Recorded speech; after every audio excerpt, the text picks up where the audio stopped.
sounds hot. That's hardcore. I'm Persephone. Wait, yeah, isn't that getting rock hard? Yeah. Yeah, it's true. Hold up. Yeah, because like if I were to hypothetically say something like that to Miley Cyrus, be like, Yeah. Miley, look me in the eye and turn my entire body to granite, I would get bonked, right? That's like an Anthony Weiner text, being like, Yeah. you're so hot, babe, I just turned into stone. yeah. Pardon my take, YouTube! Like and subscribe! Like and subscribe! Best podcast in the world! Like and subscribe! Like and subscribe! Like and subscribe! On today's Part of My Take, we have a twofer. We got our good friend Roger Bennett in studio, Roger. and then we have Joe Tessitore. You've heard him many times on all the big games. Tess is also on this show. We're going to talk everything. The NBA playoffs are a big-time bummer now. Hashtag LeBron was right. No, I mean, that was a joke, Hank. Obviously, I was testing to make sure you're listening. You are. We have Hot Seat Cool Throne. Hot Seat Cool Throne. Fuck. I prepared a Who's Back. We have FAQs and a great show coming up. What, Billy? No, don't Guys even on talk. Chicks. Guys on Chicks. Okay. Great start to the show. Yeah, awesome. I'm crushing it. Listen, we're locked in on Part of My Take. This was all a test. Anyone who I got a fucking radar lock on didn't sports listen to this right now, part, bitch. yeah, that was a test, and hopefully you passed. Okay, here we go. We're brought to you by our friends at MoneyLion. Shit happens. It's true, especially in sports. You've got curveballs, your TKOs, your buzzer beaters, and your car wrecks. Broken noses, bad bets, and a white Ford Bronco that interrupts the Knicks when they're actually winning. In sports, just like life, you never know when shit happens, but when it does, you can take it like a champ. Why? Because now there's banking that comes with a safety net from MoneyLion. MoneyLion, that's the animal, lion, is an award-winning digital banking app that offers interest-free cash advances and the ability to build a rainy day fund with roundups into your MoneyLion investment account. Now you can access, visualize, and build all your funds for life surprises all in one app. Just think of MoneyLion as the bag of ice after a wreck or the friend that has your back when life decides to pick a fight. So what do you say? Want to start banking with a safety net? MoneyLion. Bank, borrow, invest, and grow all in one app. Go to the App Store and download it today. MoneyLion is our sponsor today. Okay, let's go.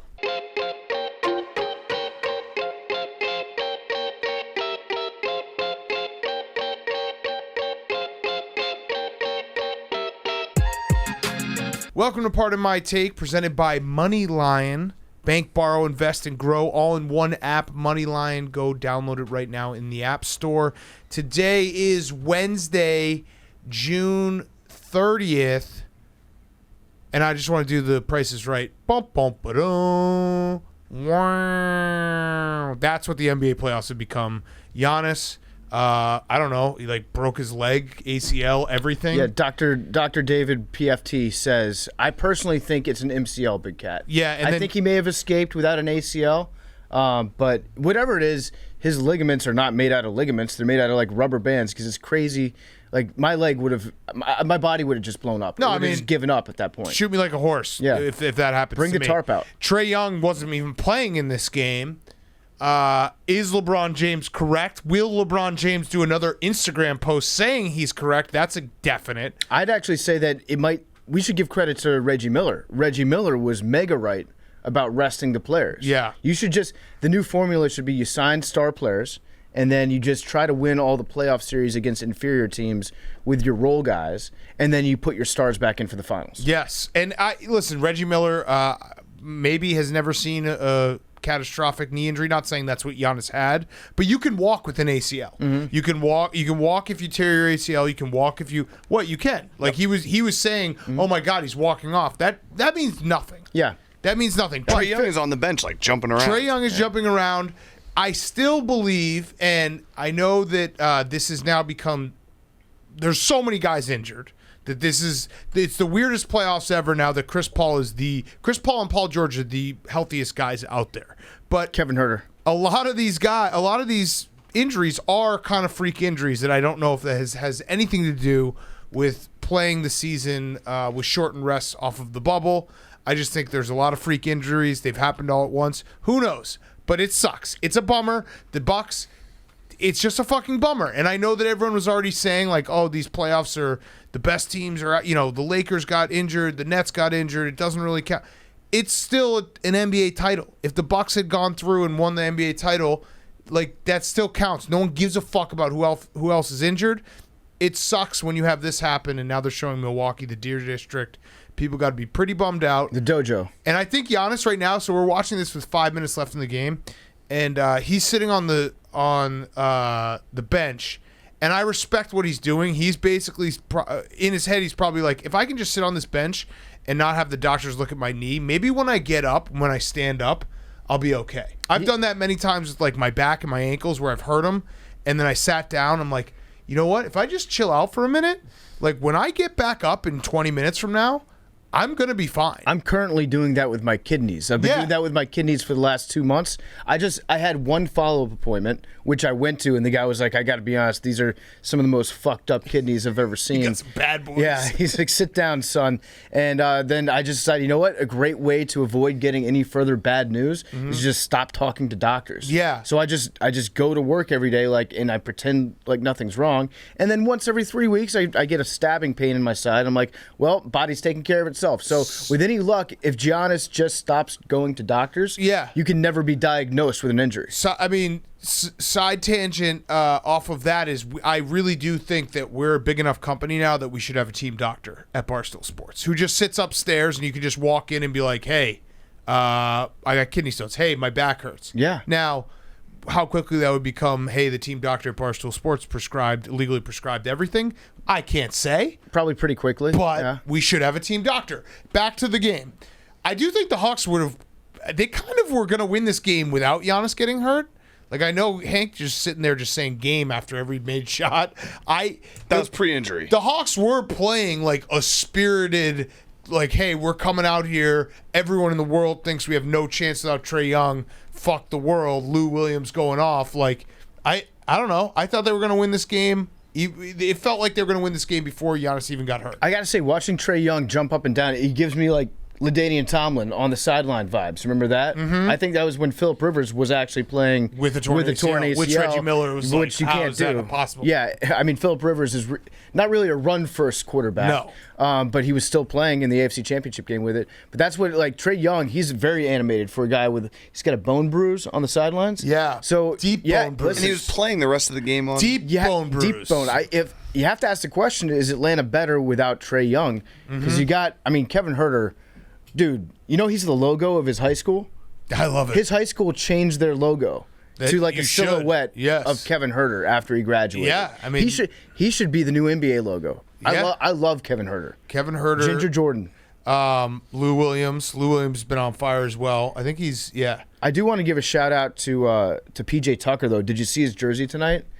He had like the little tear right down the middle of it. Pre-tear. Like he was ready to go Hulk Hogan with it at any given second. Unfortunately, they're losing by 24 points, so he probably won't get to do that. Yeah, this is I don't know what imagine if the Bucks imagine if we watch a finals with the Bucks with no Giannis or the Hawks. I do think Trae will be back just by, like you said, like he's jumping up on the sideline. I think he'll be back. I think so. For the rest of the series. And then we have on the other side the Never Say Die Clippers, who, look, we're a Suns podcast, but credit where credit is due. The Clippers are a fucking tough-ass team. Like, they just don't quit. And Ty Lue deserves all the credit in the world for being a really good coach that everyone kind of has clowned on, myself included. And Paul George, he's still playoff P. We're not going to, you can't let him off the hook for... What was it, 14 times he shot 25% or less? Yeah, it was like the most in NBA history. Yeah, one game doesn't erase that, but one game you do have to give him a lot of credit for going into, Phoenix, putting up 30 in the second half, playing an unbelievable game, and the Clippers just don't die. The problem with playoff P is that he never plays a good game where he doesn't have any moments where he doesn't suck. Yeah. So he always has, even in his best of games, he always kind of stinks for about a minute and a half. Throws the ball around or something. Yeah, he looks like gas at the end. He airballs a free throw or like bricks 3 in a row from the line. Oh, and Boogie Cousins. Is that Capella? I think he got poked in the eye. I think Capella's hurt now. Would you? Okay. And, another one. Yeah. LeBron. Come on. Yeah. Let's just. He got poked in the eye. If they had been resting, That never would have happened. I actually think that we should blame LeBron for these injuries. Yes. Because okay, so let's take LeBron at his word. It was his idea to try to rest people more, right? Yeah. Sounds like he didn't do a good enough job leading and building a coalition to get more people to agree with him. Listen, leadership is about accountability, and if you're LeBron James, you are the leader of the NBA players, right? Yes. I know technically Chris Paul is the head of the NBA PA, but Chris Paul answers to LeBron James clearly. Yes. So LeBron, Jacques, I don't think that you got to point a finger at yourself. The only issue, I mean, look, it's weird how many people have been injured, but LeBron, he's made all of his money. He has so much fucking money. I just think that when you tell, like, hey, the rest of the guys, like, we should have had a longer rest, there's serious dollars that are at stake here if you're not playing or if you're playing a significantly shortened season. Guys don't get paid as much, like, salary cap goes down. I don't know. I just think it's a little bit harder when it's coming from LeBron. I know. I'm just taking an excuse to try to pin this on LeBron. Yeah. Not doing a good enough job making his point. Listen, I'm very much one of the NBA fans that really I root for ratings. So I want markets I want big markets to do well. Yes. If people aren't watching the games, that to me is the biggest loss of all. Yep. So do you think that at this point with all the stars that are injured, you could get more people to watch them play in a wheelchair basketball game than to watch, like, let's call it a Clippers-Hawks finals? Either way, though, the ratings are going to be screwed this year because of the July. Yeah, July definitely fucks That's it an up. automatic out. Yeah, that's true. Regardless if it was LeBron versus the Nets, like I think the ratings still probably would have been down. I think people would watch a wheelchair game just because it would be different. I'd watch one game. Yeah. I don't know if that would be, like appropriating Wheelchair Definitely. culture. Yeah, For I don't sure. know. Yeah, I think Yeah. it would. I think you did that when you did the scooter thing. Yeah, I did. Yeah, I you did. absolutely did. But like being My body's not a look at costume, big cat. Kyrie can't, or Trae Young, deep bone bruise, needs a wheelchair. Yeah. Yeah, I don't think that would fly. Paul Pierce shit himself. Yeah, I don't think that would fly. What were you say, Jake? To your point earlier, Ty Lue, 10-2 in his career when facing elimination. It's crazy. It started with the 3-1 Cavs Warriors, And 3 in a row. there are certain teams that like their coach instills that type of toughness, like scrappiness. That is the Clippers. Like everything in your body tells you that the Clippers are dead man walking. Their best player is out. They're going to Phoenix. Phoenix has got a chance to go to the finals for the first time in like almost 30 years at home. And they just go in there, and there was a moment, too, in the third or fourth quarter where it felt like the Clippers were totally gassed, and they just kept on fighting. Reggie Jackson, by the way, like that guy, when he went on that 8-0 run with a dunk, he's fucking awesome. He's like everything you want from that guy, who's just a spark plug guy who comes in and is like, hey, we can rely on him to just get insanely hot for a few minutes and carry us. So, yeah, the Clippers deserve a lot of credit. Who do you think wins this series? I do think it would be very funny. We are Suns podcast. It would be very funny if Chris Paul blew another 3-1 lead. I think the Suns are still going to win. In the 1 year that everyone's hurt except Chris Paul? Yeah, I think that would be funny. I think the Suns are still going to win. We're a Suns podcast. I think it's going to be Suns, Hawks, and Suns in 4. Suns in 4. Suns, Hawks, Suns in 4. So about Chris Paul, that flop he had last night, he is going to get hurt flopping. Like, he's a danger to himself because he loves flopping so much. But the best part about that flop was it was a true internet meme come to life that he flopped. And I was sitting in the office with the Spittin' Chicklets guys. As he was flopping, the Brendan Gallagher getting his face smashed into the ice and blood everywhere was happening in the Stanley Cup final game. And it was like so perfect that those happened almost like the exact same time. And I don't know, the Lightning are an absolute wagon. I have actually a paragraph I want to read to you real quick. This is a true hockey guy paragraph. So this is from the Montreal Gazette from Stu Cowan. He wrote about Brendan Gallagher. He's just like William Wallace, the late 13th century Scottish warrior that the 1995 film Braveheart was based on, with Wallace leading the Scots in the First War of Scottish Independence against England's King Edward. If they ever do a remake of Braveheart, which won the Best Picture award in the 1996 Academy Awards, Gallagher could replace Mel Gibson in the lead role playing Wallace. I fucking love it. I love hockey, guys. It's incredible. It's incredible. That's a real newspaper wrote that. Who won that movie?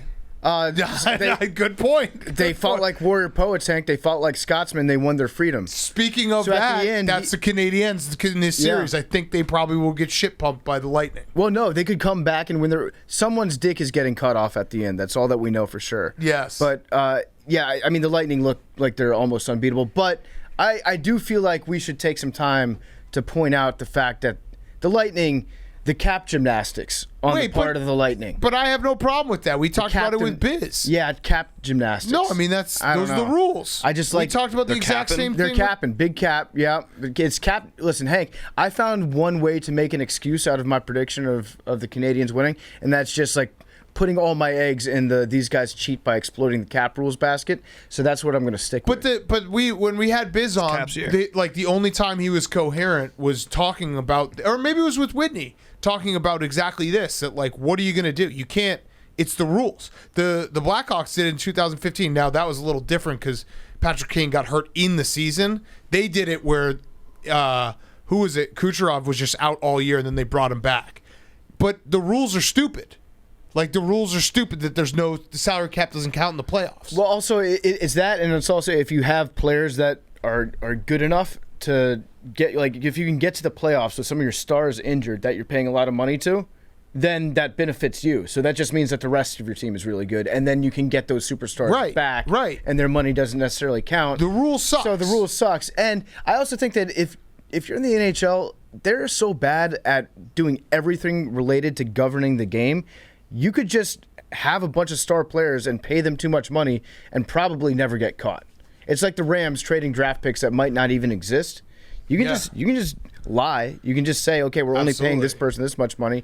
And I don't think that the NHL has like an investigative force that will come by and look too deeply into your books. Yeah. Just cheat. So the Canadiens, it looks like it's going to be a tough one for them. I mean, the Lightning, everyone was predicting the Canadiens. And by the way, a couple people say I say that wrong. I put a little French into it. I think that's what you should do. Les habitants. Yeah, a little Canadien. Oui. Everyone was predicting their demise for the last two rounds. I think maybe this is the time that they've truly met their match. Yeah, a hot goalie can only get you so far. The Lightning are just fucking good. They're really fucking good. And fuck third leg Greg. Speaking of French, should we talk a little soccer? Oui.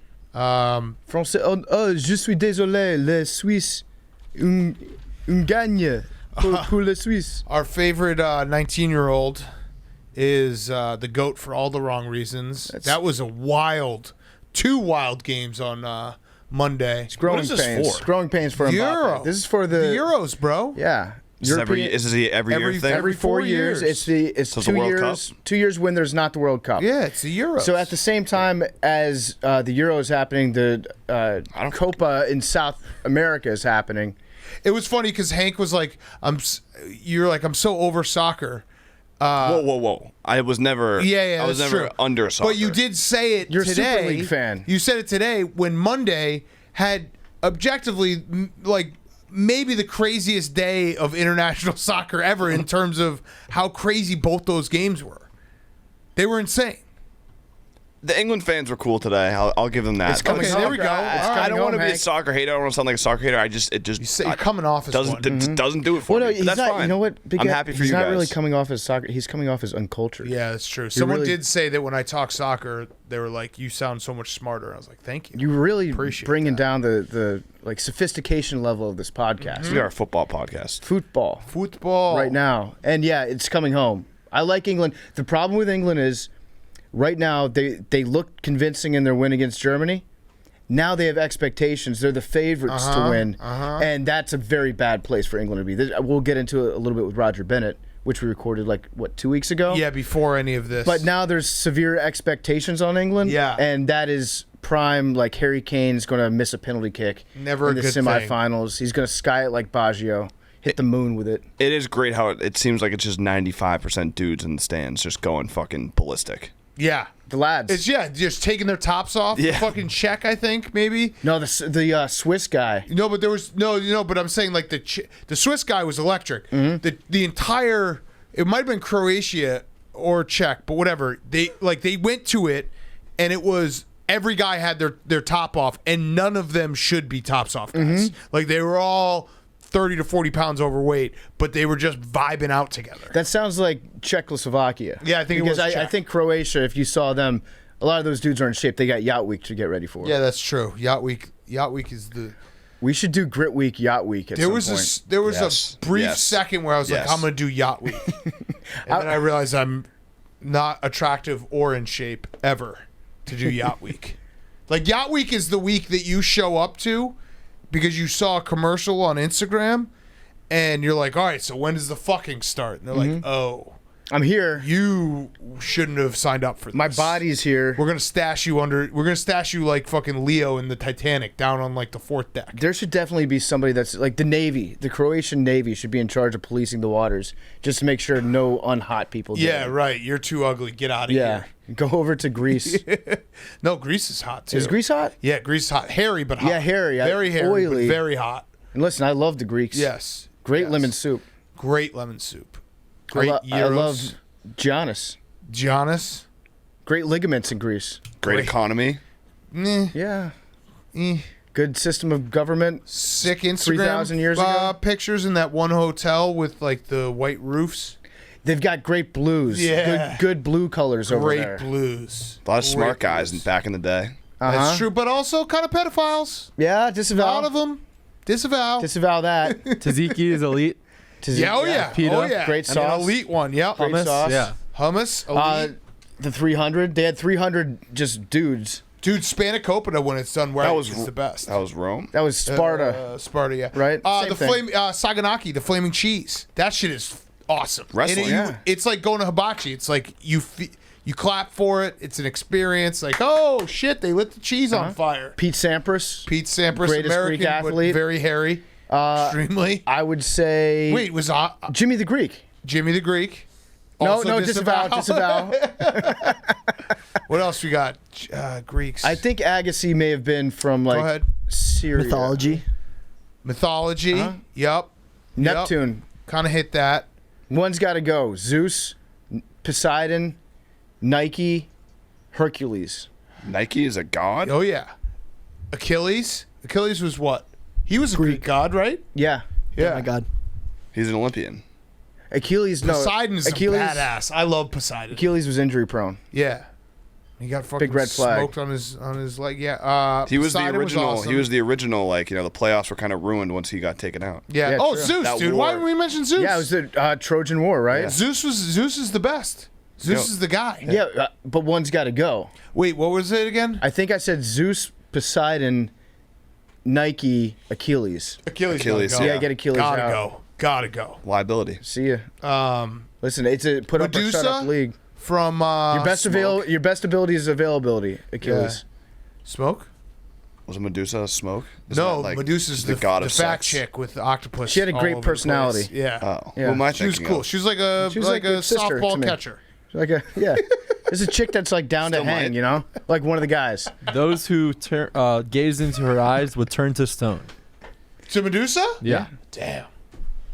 Sounds hot. That's hardcore. I'm Persephone. Wait, guy. yeah, isn't that getting rock hard? Yeah. Yeah, it's true. Hold up. Yeah, because like if I were to hypothetically say something like that to Miley Cyrus, and be like, Yeah. Miley, look me in the eye and turn my entire body to granite, I would get bonked, right? That's like an Anthony Weiner text, being like, Yeah. you're so hot, babe, I just turned into stone. yeah, All right, I don't know how we got here. Greeks. Yeah, Greeks. All right, so that was our Euro That was talk. talking Euro soccer. 2020, which I like that they're doing that, by the way. Gyro That 2020. it says Euro 2020. And I actually had a moment today where I was like, is it 2020 still? No, it's like the Olympics. They're doing Yeah. it again this year. It's 2020. Everyone should just lie. The last year didn't happen. Yeah. Everyone gets a red shirt year. Mm-hmm. That's we all get to say that we're. It is a little medical younger. red shirt, yeah. Yes. All right, we were about to do Hot Seat Cool Throne, but we thought of a couple others. Stavros from Cumtown, Great Greek. Great Greek. Greece, the movie. Grease the movie, and 1 and 2. Greece 2. My Big Fat Greek Wedding. Yeah, Oh there you fuck, go. we're now back on a roll, boys. Hank- seen it. Hank We're just back dropped, on a roll. Hank just dropped what? Get him to the Greek. Get him to the Greek. The face that launched 1,000 ships. Versace. What was her name? Helen. It was Helen. Helen of Aphrodite. Troy. What was Helen's bod like? Because I feel like they're making a lot of noise about her face. She was hot in the movie Troy. Yeah. Alexander Troy the Greek? Isn't he Percival? Alexander the Greek? The Great. Alexander the Great. Fuck. Oh, Plato. That would have been funny if he was Alexander the Greek. Wait, which guys are we disavowing? I don't know. I think I no, just- Socrates? Socrates. Is Socrates a disavow? Socrates, I think, is one of those dudes that would just like eat grapes at the pool and fuck boys. Yeah, he got arrested for corrupting the This was youth. like 3,000 years ago. Fucking Pythagoras. Oh, you're okay with it then? No, but like, I don't know. you know. Wait, like you're talking about Socrates? Like this was his pre-woke period? Like, oh, he's evolved. What about Kevin Euclid, the Greek god of walks? Yep. Yeah, fuck yeah. Shout out Moneyball. Tom Brady's brother-in-law. Yeah. I think we got Greek all right, twins. We got it all. Fuck. This was good. Billy, you got one? Rick Pitino. Yeah. Yeah, coach of Greece. Greece. He's doing Yeah. it tonight. It's crazy. You He's a think? great coach. You think in the bedroom he's got a ref stand next to him, like Yeah. Giannis on the foul line? And then he's like, yeah, not too much tzatziki sauce. We love Rick though. Like Rick, I hope he takes the boys to the Olympics. All right, now let's go to Hot Seat Cool Throne. Hot Seat Cool Throne is brought to you by our friends at Coors Seltzer. Summer's finally here, and Coors Seltzer is going to make our summers even better with their brand new limited edition flavor, Orange Cream Pop, reminiscent of the summertime ice cream enjoyed on warm days. Coors Orange Cream Pop Hard Seltzer is a nostalgic blend of orange and vanilla with a touch of sweetness to taste like orange cream soda. It's the perfect refreshing treat for a hot summer day. It's 4.5% ABV and only 90 calories per 12 ounces and comes in a 12-pack. While you're drinking the new Orange Cream Pop flavor, you're helping our mission to save the rivers. Every 12-pack sold refreshes 500 gallons of river water. The Coors Seltzer scoreboard is tracking how many gallons of river water we are saving all year long. We've saved more than 70,000 gallons of river water with a whole summer ahead of us. The goal to restore 1 million gallons of river water with 2,000 cases of Coors Seltzer. Do it right now. Tweet us, Let Hank Fish. Also, make sure you're drinking your Coors Seltzer and Coors Light this weekend, 4th of July weekend. Tweet us those pictures. Get Coors Light and Coors Seltzer delivered straight to your door with Drizzly or Instacart, or go to CoorsSeltzer.com/take to see where you can purchase Rocky Mountain Refreshment, now in a hard seltzer. Coors Brewing Company, Fort Worth, Texas. Celebrate responsibly. For every 12-pack through 12/31/2021, Coors will purchase services from Change the Course to restore 500 gallons of fresh river water, max 5 billion gallons through 2021. Details at CoorsSeltzer.com. Okay, Hot Seat Cool Throne. My hot seat is Craig Engels. And the only reason he's on the hot seat is really just because of Big Cat. He didn't do anything wrong. Only crime he committed was just having Big Cat join his bandwagon and then pushing him into fourth place on Monday night. All time. 1 he- a.m. Is that the Kenny Powers? He is the guy that looks like Kenny Powers with a mullet. He was like an Olympic hopeful. Everyone was saying he's going to make it, he's going to make it, he's going to make it. He was racing at 1 a.m. after we recorded on Sunday. I was watching in bed. Big Cat was up tweeting about it, going crazy. And he came in fourth. But I told you. Didn't qualify. But Hank, by one place. I specifically told you that I was going to go to sleep, pretend that he qualified, and just forget everything, and hope that he just showed up at the Olympics. And then last is he gonna night, be like first alternate. Well, so this was Sunday night. Just say he's first alternate. I get home and I see this guy he got came fucked up in the race. So he got like bumped out. Yeah, no, kind he of, was like, getting it elbowed. wasn't They were really his fault. Rubbing his after him. racing. Yeah. So like 3 days before, someone had tweeted about it, and I'd seen it, and I was like, this guy fucking rocks. He drove to the meet in an RV. I was like, I'm a Craig Engels guy. And then I'm laying in bed about to go to sleep, and someone tweets me like, dude, you staying up for your boy Craig Engels in 15 minutes? I was like, God damn it. So I stayed up. I was like, Craig Engels, let's go. He fucking finishes fourth. And then these track nerds are telling me like there's this rule that you have to run a fast time to get the standard, but then there's all these points. Basically, I just didn't sleep on Sunday night because I was trying to figure out track rules. Fuck track rules. Free my man Craig Engels. I feel like it should just be, in terms of qualification, just take like the fastest 10 times in the world, regardless of who runs them, and then those fastest 10 people get to run. I also think that Craig Engels, this guy could make a shitload of money just hustling people. Well, if he made it to the Olympics. Like, no, not even in the Olympics. I'm saying like just being like a sandbagger, just showing up places. Like he steps out of his RV. He's got a runner's body, though. Yeah, but he steps out of his RV wearing jeans. Yeah. And like a jacket and smoking a cigarette. He's like, you want to race? There's a lot of race hustlers out there. I think it could be the start of an industry. Just like, hey, man, you want to race me? $100 on the table right now. Let's do it. I would say never lose. No, you look way faster than me. But you missed the point where he's wearing jeans and like a long sleeve. I would still not race anyone Def for Leppard $100. t-shirt. You do it? No, I'm saying there are people out there that think that they're fast. Got it. That might be in really good shape, and they see old Craigie E stepping off the RV. I was very unfortunate. I felt very bad. I really wish he made the Olympics. It's like cool. But I'm sure he's got a really cool nice runnings. job Yeah. set up at Home Depot. Isn't that like all the Olympics? The Olympians all have jobs Yeah, at but Home Depot. they only give you jobs there if you make the team. It's like a car dealership in College Town. It's like, Craig, we will give you a job. Barstool Sports. You can start as an intern. This is really offensive now to Craig Engels. And then last night the Suns were coming back. I think they were within one possession. There was like 94-98. Yep. Big Head said the Clippers looked They gassed. were. They did. They and then they looked went on a run and just blew the game out of water. Never was in doubt. Also after on that. Sunday, right after that tweet. the Travelers opened the 8 playoffs, and I was like, I think I'm rooting for this Kramer dude, and he lost like two minutes later. Yep. So yeah, it's whatever, whatever. My cool throwing was the lads. Also Sopranos. yeah. Yeah. The trailer for the new movie. It's a movie. I thought it was a TV No, it's show. a- The fact that it's a movie is a little bit worrisome. I don't know. You're worried? Why does that worry you? I just feel like it's going to be hard. The TV show was so good because you can extend the episodes, make them long, have it be played out over clearly haven't over watched 7 season 5, seasons. Yeah. Sometimes when they try and compact it all into 2 hours, it's worrisome. But it's James Gandolfini's son is playing Tony Soprano, young Tony Soprano. Looks exactly like him, same mannerisms and stuff. I read an interview where he said That's wild. he didn't watch the show until he did the audition. Really? Yeah, like he's like, So- I remember it. I remember obviously my dad being around and doing the show when I was a little kid, but I never watched it or anything until I was doing the audition, and it was super sad because I had to watch my dad the whole time. So this But- it's a prequel to what happened in The Sopranos. I Yeah. saw the trailer for it. I loved every second of it, except is there a way where I can just fast forward any scene that Tony's mom's in? It's just like she just reminds me too much. She's the most annoying character in this. Well, we'll think see those- what maybe- younger yeah, Tony's maybe- no, mom but she's is. already like Yeah. annoying. maybe Yeah. they'll CGI her again. Yeah. Maybe. That would be, yeah, I mean, she died in real life. That's why they CGI'd her. Spoilers. Right. Yeah. Should I go? Yeah. Okay, my hot seat is sexism. Sexism's on the hot seat because the Washington football team hired a female co-CEO today. So there are 2 CEOs right now. Dan Snyder's one, and then they have a female co-CEO that they hired. So it's just like, let's get the best person working here, regardless of their gender. It's a meritocracy in the NFL, so I'm very excited. I'll say it till I'm blue in the face. The Washington football team is doing what needs to be done to win in the NFL. It's a lead up to go. And it's Dan Snyder's wife. There it is. So I love that it was so funny. We had a long interview process for it, Yes. and it's. I think we have to. Do we have to take Dan Snyder's man card for sure? Oh, you're gonna share the team with your wife, bro? It's like, What company has 2 CEOs? Johnson and Johnson, that's true. Mike and Mike, That's true. No, not anymore. the Property Brothers.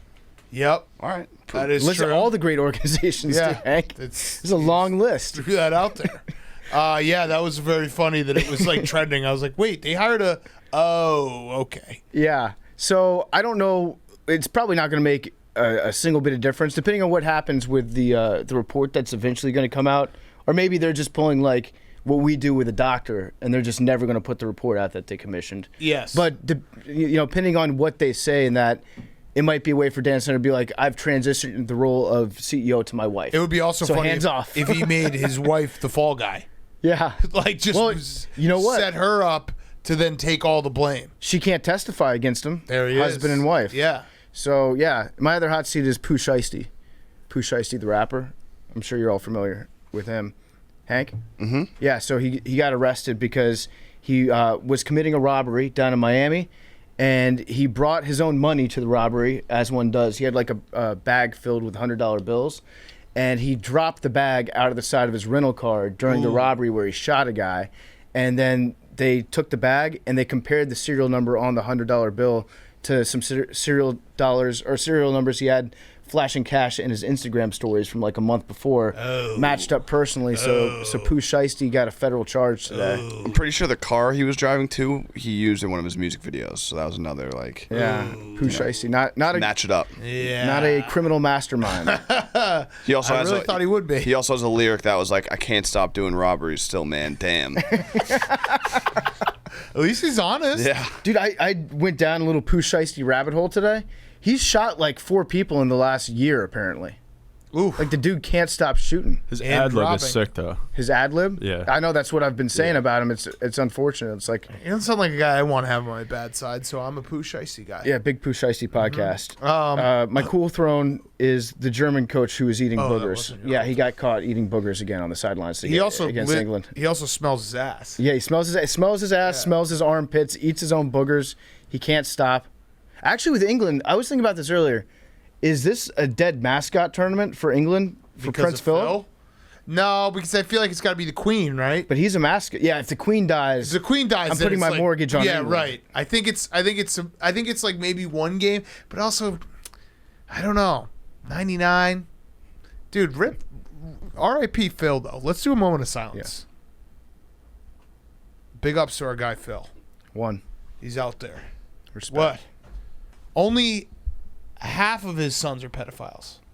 Yeah, I was gonna say we're disavowing Socrates, but we're fucking Prince Philip. You're talking about Prince Andrew, right? Yeah. Prince Andrew, the guy who doesn't sweat at all. Yeah.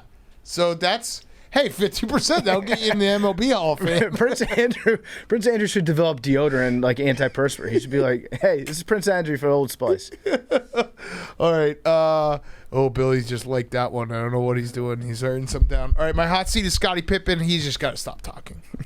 I actually think he's doing a great job of pitching this bourbon or Selling or his cognac book. or whatever. Yeah, it he's is. got a book. He's got the combo. So I guess, yeah, you're right. In a weird way, he's doing a great job because everyone's talking about Scottie Pippen.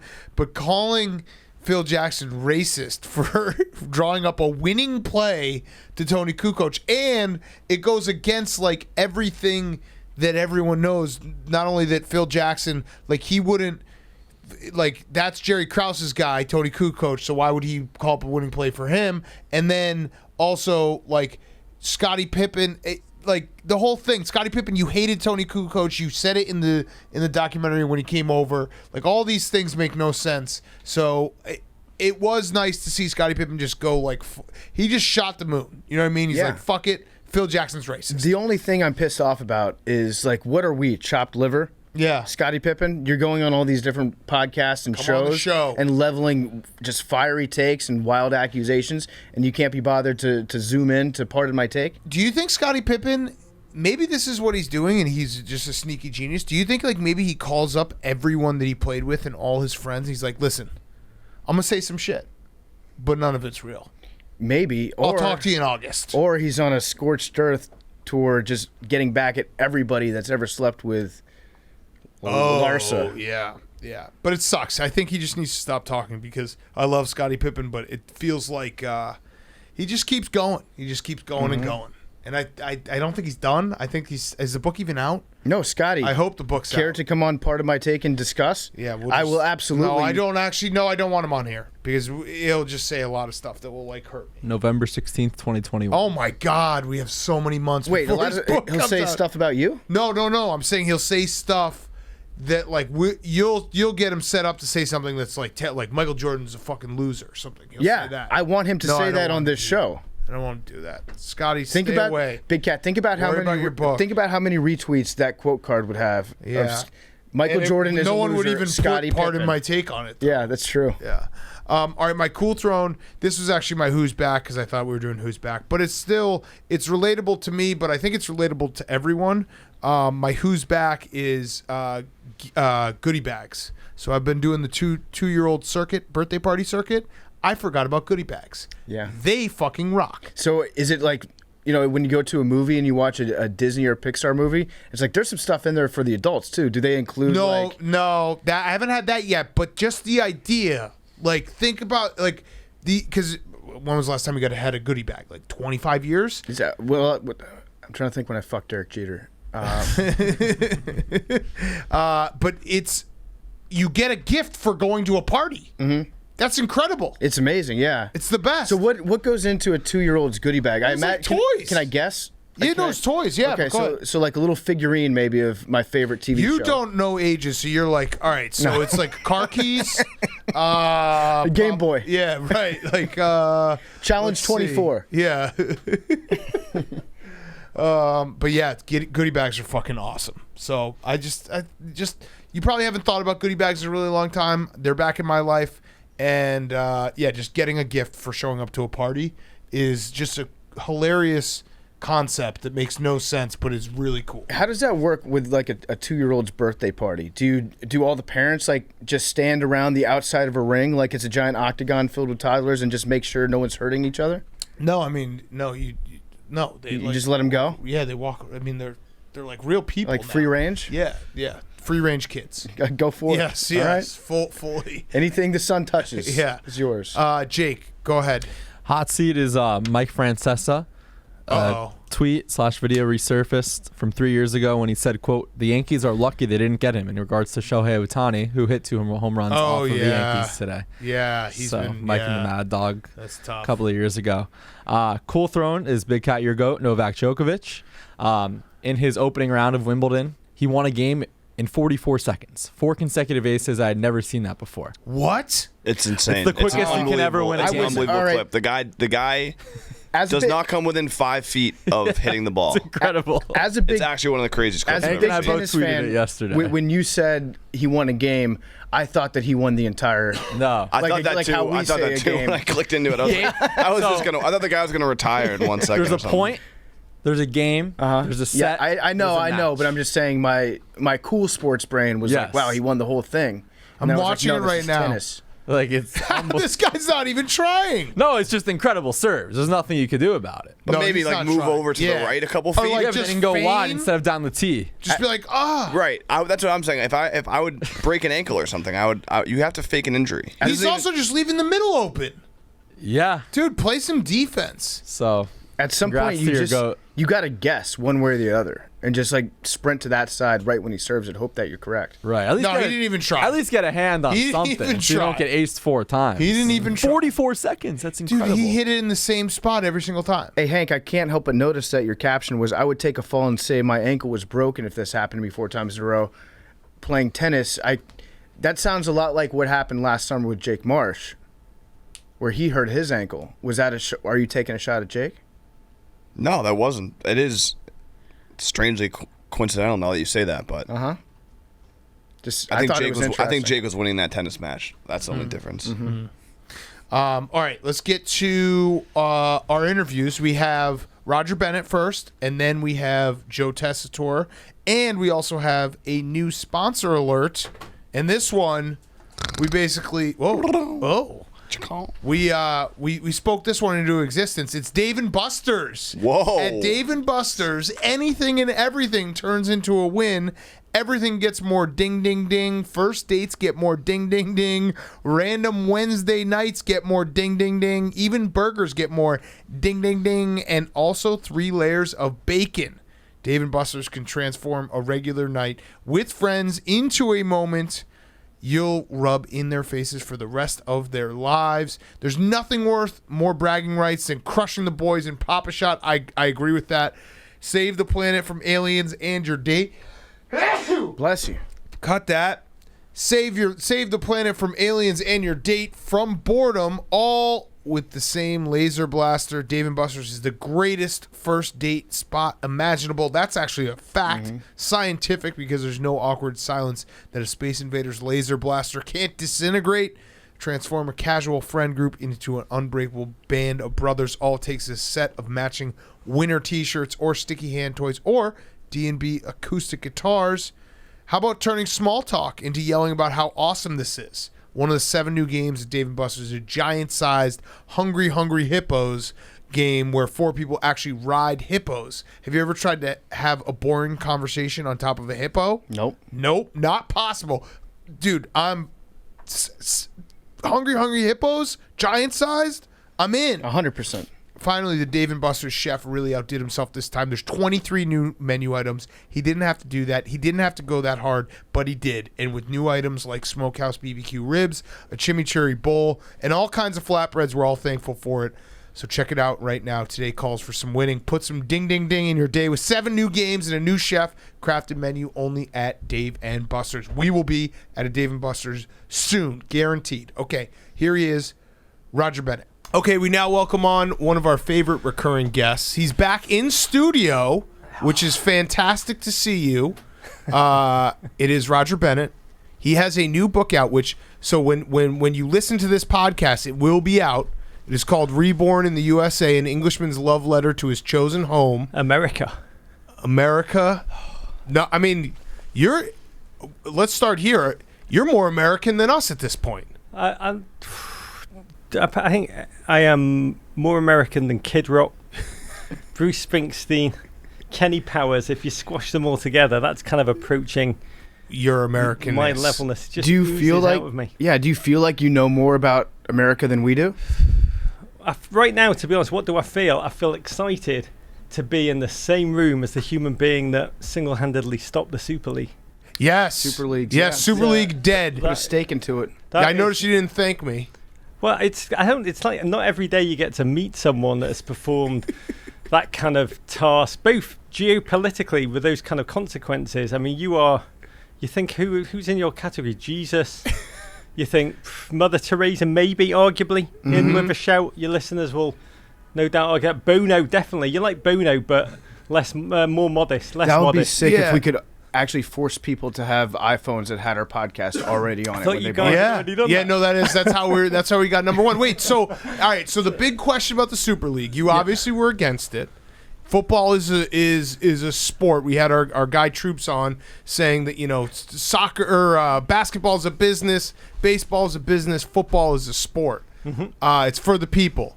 But with all that said, it would have been sweet to watch the Super League. You are flipping sides here. No, I'm just saying. I'm happy that it's gone. But if I told you, you cannot be both this. I told you who swooped in the hour of need when the working class game of Europe was about to truly be submerged. You cannot be the gentleman that saw the bat signal and then swooped in to save all of us, save humanity. I don't like to be hyperbolic, but you did save humanity. You cannot be that person. And then when in walks me to bend the knee. You cannot be the person who then tries to flip it over and hear me out. But maybe I made a mistake. Yeah, hear me out. Yeah. I'm happy the Super League didn't happen. It was a bad idea. It would have ruined football, soccer. But I then had a moment, like a week later, I was like, it would be sick if on like a Wednesday afternoon in November, Barcelona was playing Liverpool. They still for are, the Super League. They still are. No, maybe not, though. They still are. It's not the same, though. It doesn't have the history behind it like the Super League would have. Right. You're just trolling me. Steeped in tradition. The reality is, football is amazing. It allows us to feel things like emotions that most normal people feel in real life, like happiness, sadness, joy, failure. But, I'm dead to inside. So football, sports in general, allows us to feel those things. And in came the sheiks, in came the oligarchs, in came the American sports owners. Oh, don't blame LeBron James. Blame LeBron James. But, I'm not pointing a finger at LeBron James, but Liverpool, it was within weeks of him taking ownership that the flip was switched. I like what you just brought up, though, because I think it does ring true that sports allows psychopaths to feel human for a moment. To pretend they're human. And we invited in these American sports owners because many of the ones who were the ringleaders in this, it's hard for me as someone we've already established, is like possibly, I don't like to blow my own horn, possibly the most American human being of all time. All time. Yep. All time. And in came the American owners, your Stan Kroenke's, who it's not clear to me actually knows he owns Arsenal. I think it may just be a rounding error. He doesn't. On his thing. He knows he owns one of those NFL teams. He's not quite sure which one. He knows he owns a hockey team. And he's, the football thing. It's not clear to me actually. I think he thinks he owns Manchester City. I actually agree with you. When we were watching in the office, because Troops is a huge Arsenal fan. I believe we were watching Europa, and they were playing Villarreal, I'm saying all these names wrong. No. Everybody else is saying them wrong. You're saying it right. Yes, exactly. And then it was like a Thursday afternoon at 12:30. I was like, there is no chance that Stan Kroenke's watching this game right now. Yeah, no. So I believe Kroenke is probably that gentleman with loads of lackeys.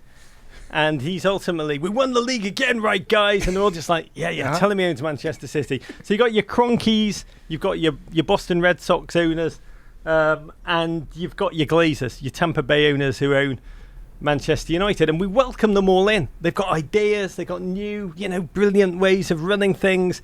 And we welcome it. It was a bit like that old sci-fi show, V, where we welcomed in the aliens who seemed nice from outer space, and then they showed they had forked tongues and started to eat all the English people. Yeah. And I'm not going to lie, it was a bit dark, trying to turn what is precious, what has grown over a century, just the evolution, the history, the traditions, and to try and turn that into WrestleMania was a bit dark. But WrestleMania was awesome. Sweet. There you go. WrestleMania is the top-selling ticket of the summer every use summer. Use another analogy, because you just were they tried to turn it into the best thing that's ever been created. They tried to turn it into Rough and Rowdy then. So come on. The reality, but that actually is probably more apt. The reality is that I love American sports. I love the Bears. I love the White Sox. I love the Capitals. How did that American happen? sports is remarkable, but I don't understand why American sports teams are like, okay, St. Louis Rams are leaving. Okay, see ya. And the new fans just embrace them. I'm like, why are you not all seeing that you could all lose your team? You should all rise up. You should all not let this happen. Honestly, because our TV is so much better over here. That's what it comes down to. In England, you're like,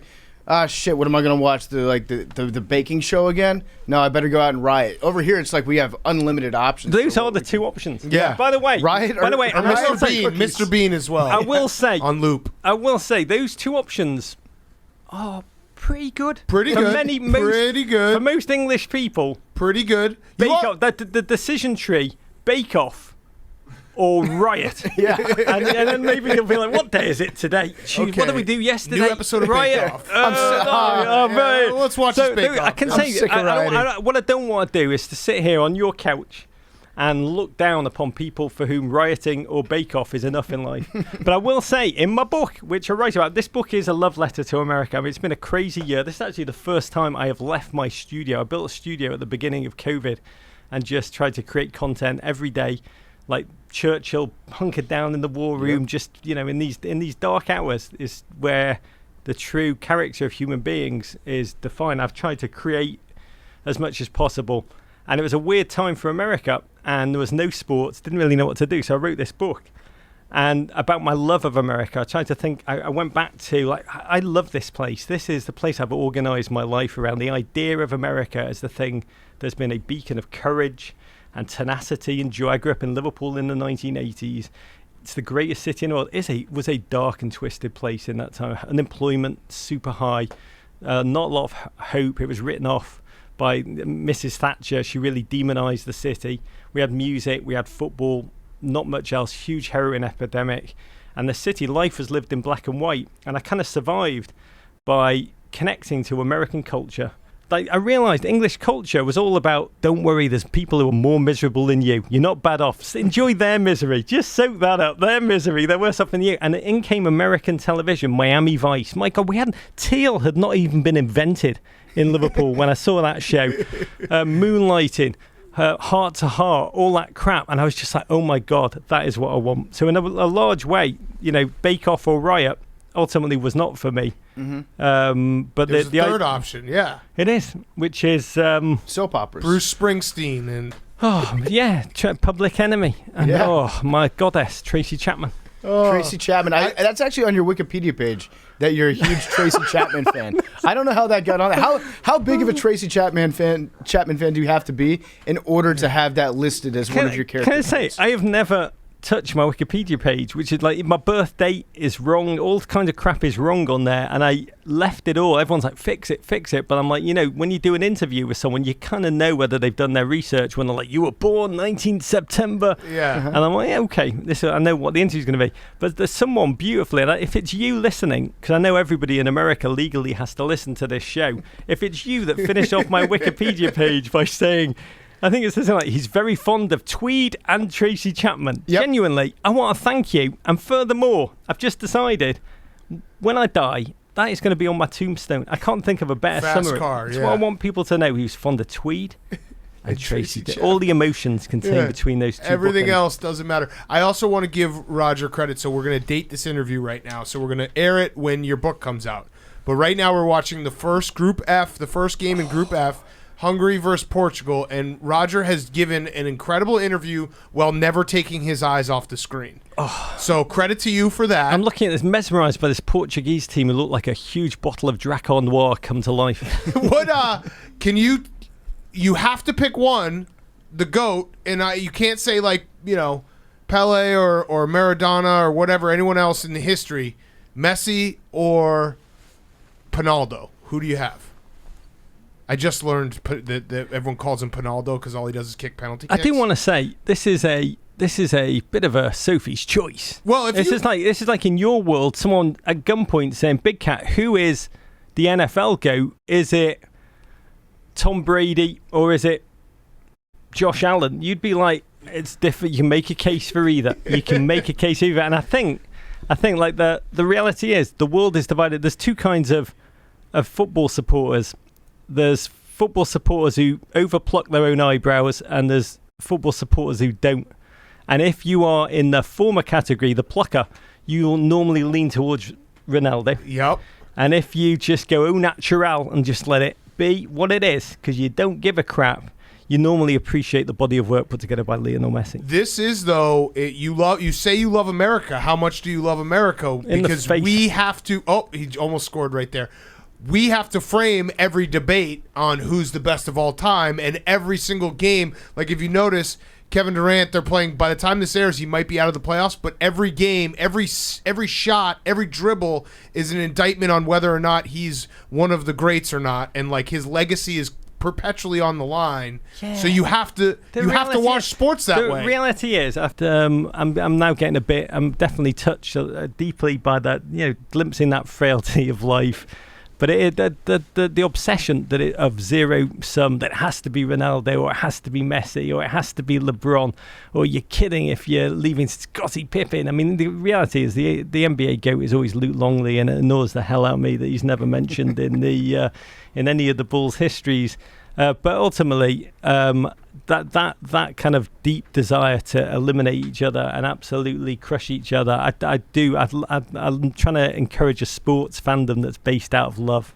Okay. Okay. Good luck with that, because it's not going to work. It's that was tough beautiful. To fill Wrong. 3 hours of daytime television on ESPN with just Stephen A. Smith being like, "I really appreciate Dabo Cephalosha." Yeah, mate. God, I'd watch that. Can you imagine Stephen A. Smith if he became a force of joy, of positivity, of affirmation, and love? No, You put Tony Robbins out of business immediately. Yeah, that was so eloquent. At the end, the whole time I'm thinking, like, dude, come on, Messi's way better. He could have his Tribe Called Quest moment. Just spread love and total joy everywhere. People would turn it off instantly. Oh, mate. I mean, that's kind of what we're doing, though. Isn't it positive to say, like, Messi is the greatest of all time? Yeah. We're appreciating Messi. And we take it as a slight against ourselves if somebody chooses to challenge Messi with somebody. I actually personally think Diego Maradona / John Harkes is the greatest player of all time. / Colby Jones. / Freddie Adu. Yeah. By the way, I agree with all. There's not one word you have. The America will be world champions, please God, in Big Cat's children's lifetime. This World Cup, first of all, we have to qualify for it. Can you? And if we give don't, it to me straight. If we are we going to make this? I World want Cup? us to qualify, but if we don't, go on. That will be funny. If we don't, we'll just make up another tournament that we can win. Yes. Like we did a couple of weeks ago. No, that's a legit championship. People got very mad at me in 2016 because I said that before, or 2018. I said if we don't qualify, that will be very funny. And it was very funny. It was a dark day. It really was. But it was also funny. Oh, mate. It was, in English education, they teach 1066, the Norman invasion. They teach that as if it happened yesterday. It was to any English kid, that is a brutal moment in history. You feel that, and I never quite understood that, because obviously I was watching Debbie Gibson and I was watching different strokes, and I was, my mind was looking elsewhere. But my God, when we didn't qualify for the World Cup, that was my 1066 in every regard. So I'm glad you took pleasure. Well, the problem is what I love about soccer and soccer Twitter and the media is I actually very much enjoy watching soccer. Like I do. I like watching the games. But at the end of the day... Well, you're an owner. Yeah, I'm an owner. And a savior. Yeah, and a savior. But my priorities are not... They do not lie with soccer. They never will. There's other sports that I care far more about. So I can show up to soccer, say some shit to piss people off, and then be like, well, actually, I really only care about, like, real football. So, like, what do I care? Yeah. And it's the perfect troll level. Yeah, for you. Yeah. Yeah, but you got to know we're about to enter into the promised land. And and that's when Claudio Reyna's son, Gio, when he scores that goal on Angola in the World Cup final and elbows the guy in the head at the same time and then just roars, you will be first up. Well, please God be up on the table with those shirts. Absolutely. Up. Like I like watching international soccer way more than I like watching club soccer. And does that make me? Is that the equivalent of being the I like college basketball more than professional basketball guy? Ooh. Mate, I think it Good makes question. you more like you like watching Nate Robinson fight one of the Paul brothers rather than real boxing. That's true. That is true. They're all fairly... I mean, international football is a bit crapper as a actual game, but what you get with international football, and I think this is what you were getting at, Piety, I'm sure it was that when the two teams take the field, their nation's histories take their field alongside them. Mm-hmm. So we're about to watch France and Germany this afternoon. Uh-oh. They've never tangled, have they? I don't know if I want to watch it. You can just put on the History Channel. Well, they like each other, right? It's a lot of love. What's the most sensitive English Premier League club fan base? Like the fan base that you find, because we'll do it too with American football, where we will say something and most people are along with the joke, and then all of a sudden you say one thing about one person, they're like, what the hell? Steelers. Yeah, how could you say that? It's like, all right, well, we're taking the piss out of everything, follow along. So what's that fan base in England where it's like no matter what, they always get the most offended? There's a human darkness in all of them, Big Cat. It's like genuinely...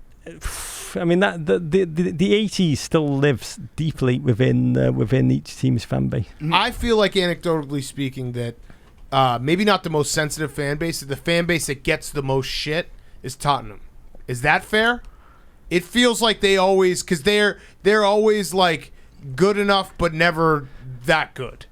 They're always kind of, now Harry Kane. You just described my life. Who amongst us is like could say that they're good enough, but not like United good? Fans, Manchester City. The reality is, everybody has their angst, and English culture. And again, I write about this a lot in the bloody book. Was a lot about putting people down. The reality is, your joy, your American joy in the 80s and 90s, was that so much of what came out, that soft power, that culture that I imbibed, Rolling Stone magazine, Saturday Night Live, Bruce Willis, all that crap that came out, all of it said you can, whatever. I mean, you were saying there's a darkness amongst most British soccer fans.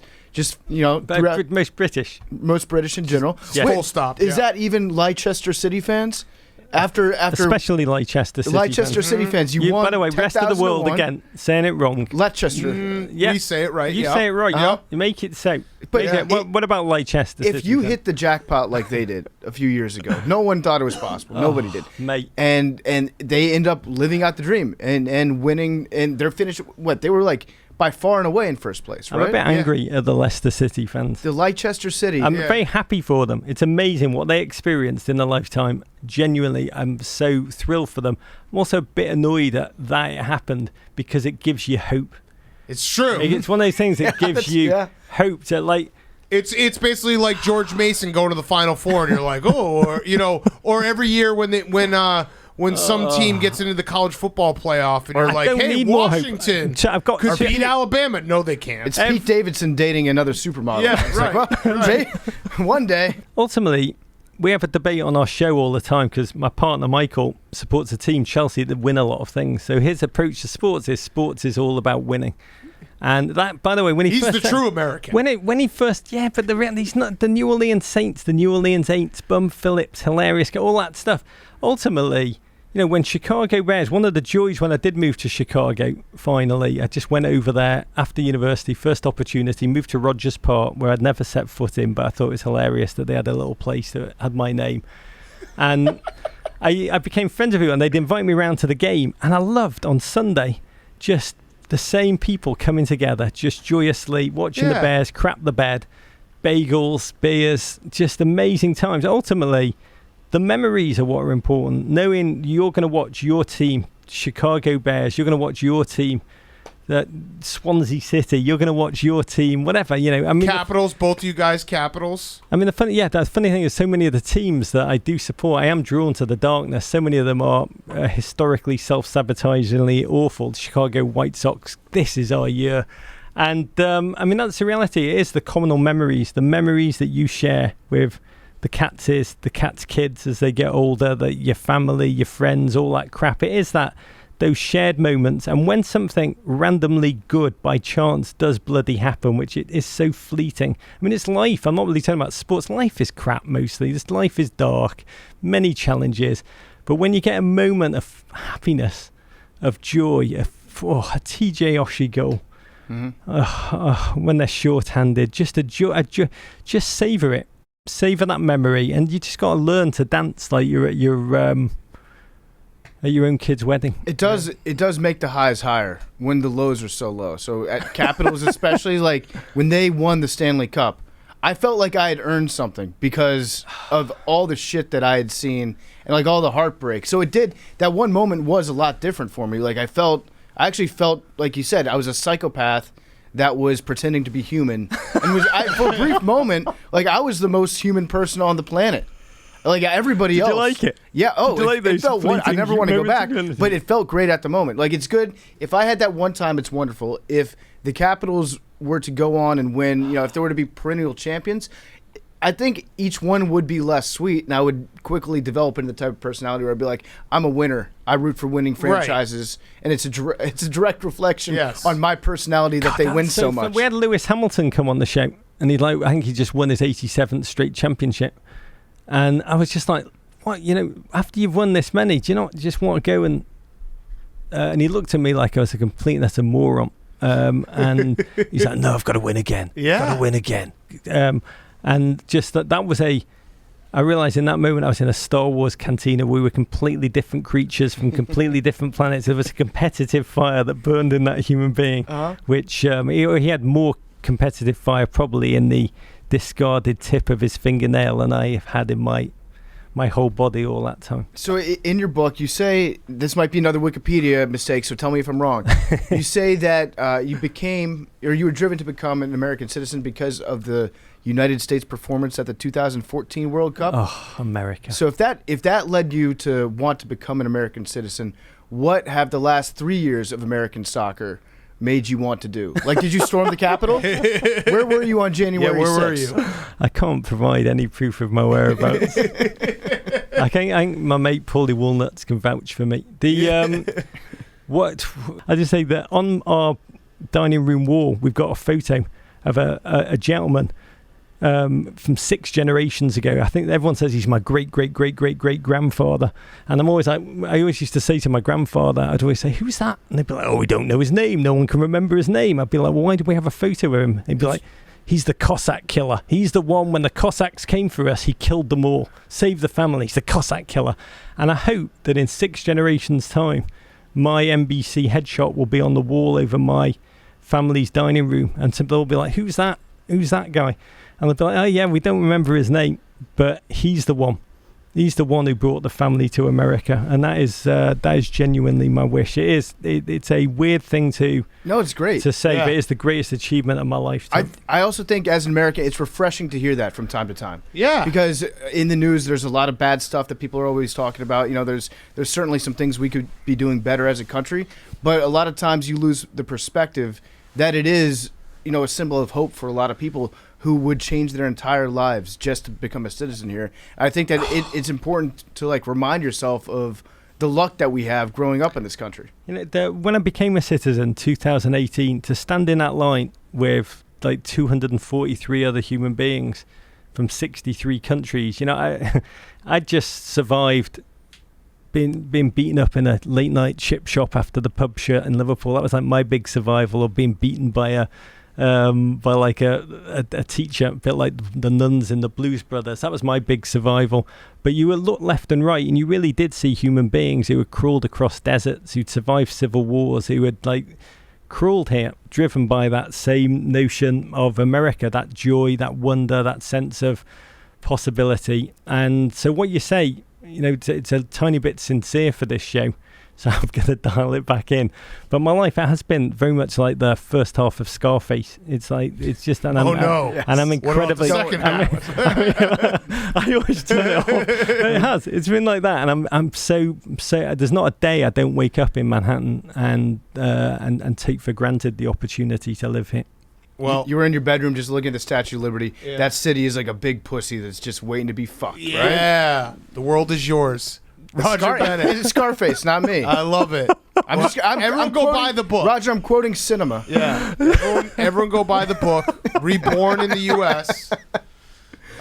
It is out now as you're listening to this. I actually think that you're a bigger coup for the United States. Like, getting you over here is bigger for me personally than Prince Harry. We got both you guys. Yeah, we were both. I was the player to be named later in that trade. Yeah, Piers, a bag of balls. Piers Morgan for a bag of balls. No, it's Piers. America said, take Piers Morgan back, please, for the love of fucking God. Get rid of Morgan.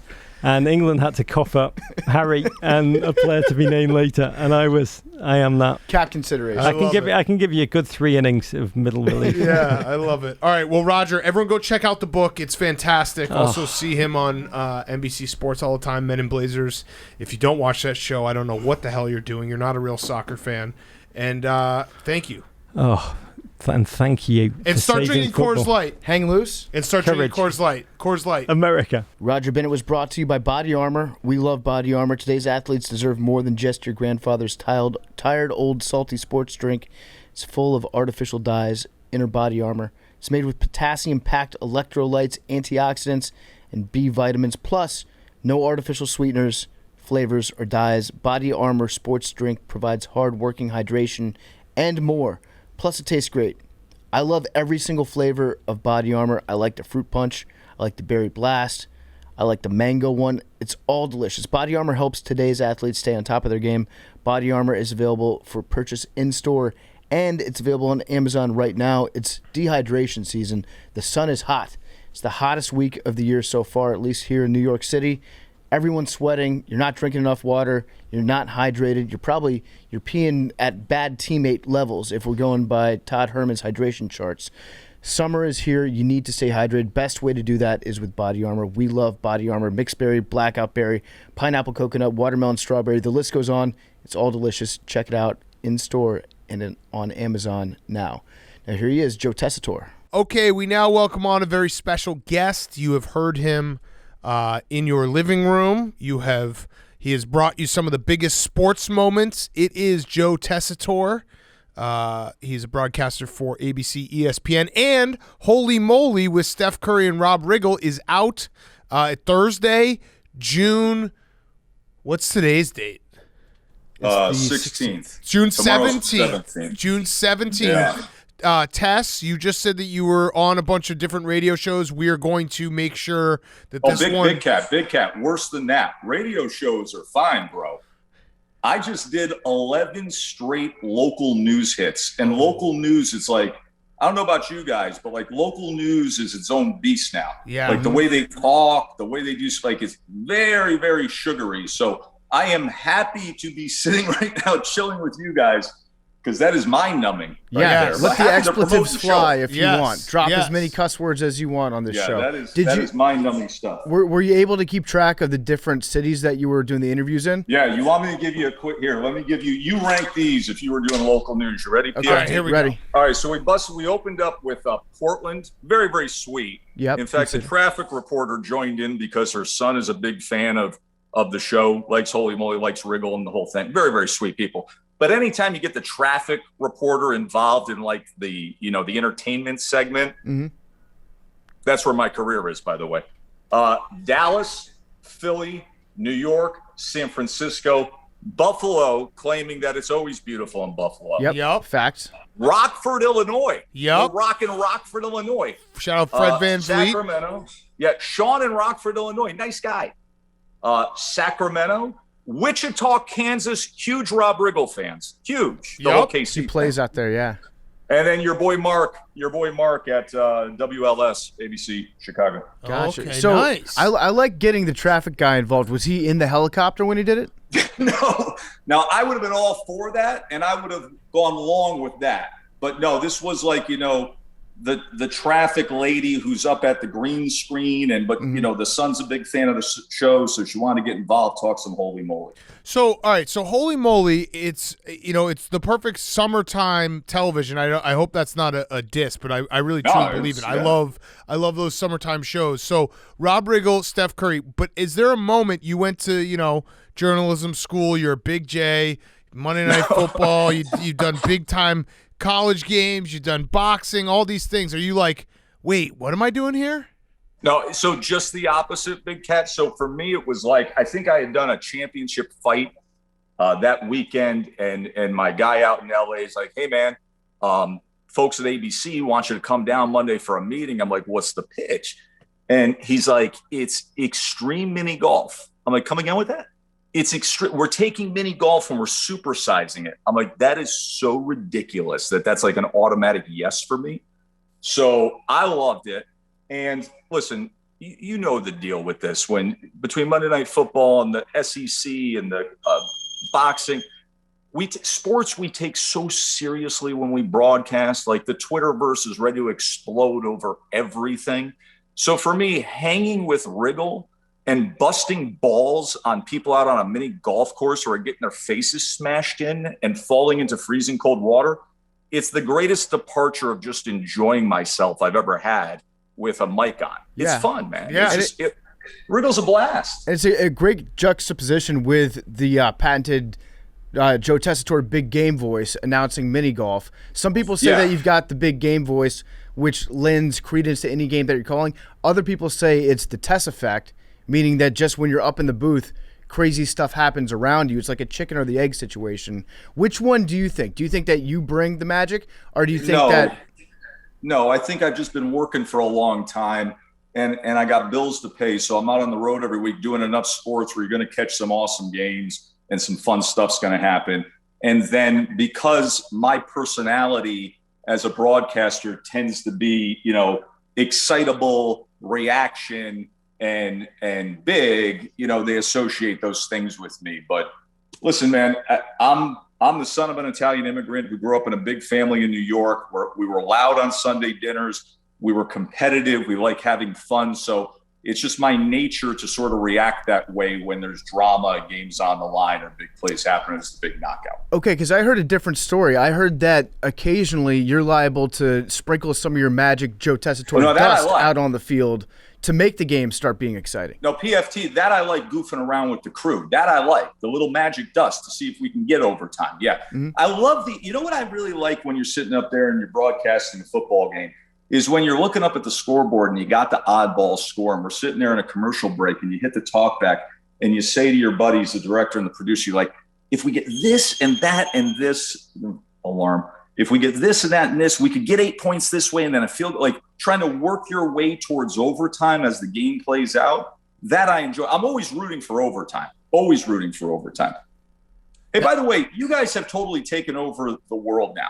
I'm sitting back watching what you guys have done the past few years. I know it's the first time I've been on with you guys, but it's incredible what you guys have done. And I wake up this morning, I'm seeing $60 million podcast deal. God bless everybody. Yeah, God that wasn't us, but yeah. Man. Yeah, thank you. It wasn't you, but it's gonna be you soon enough. Yeah. I mean, this is some serious stuff you guys have created now. All right, so thank you. Your check that we sent for you to say that will be in the mail. All right, so you just mentioned something when you were talking about how, doing serious games, you're not worried, but, everyone takes everything you say very seriously. I've always wondered when you're in the broadcast booth, accidents happen. I actually think that we're too hard on broadcasters in general just because you're doing 3.5 hours, 4 hours of a game.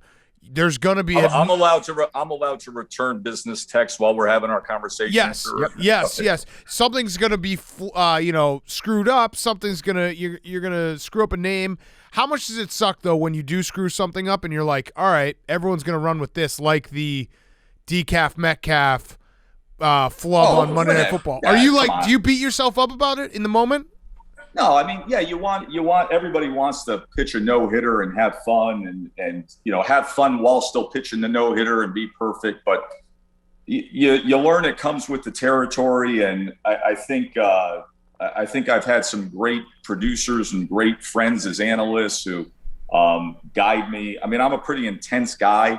So yeah, in the moment you may be beating yourself up a little bit, but then you reflect on the real world and life, and you just let it go. Yeah, listen, Booger McFarland's like a brother to me. He's a dear friend, and I know he loves the two of you. And PFT, I know you guys have these battles, these Peloton battles. Yeah, he right? just kicks my ass, so it's not much of it's a one-way rivalry.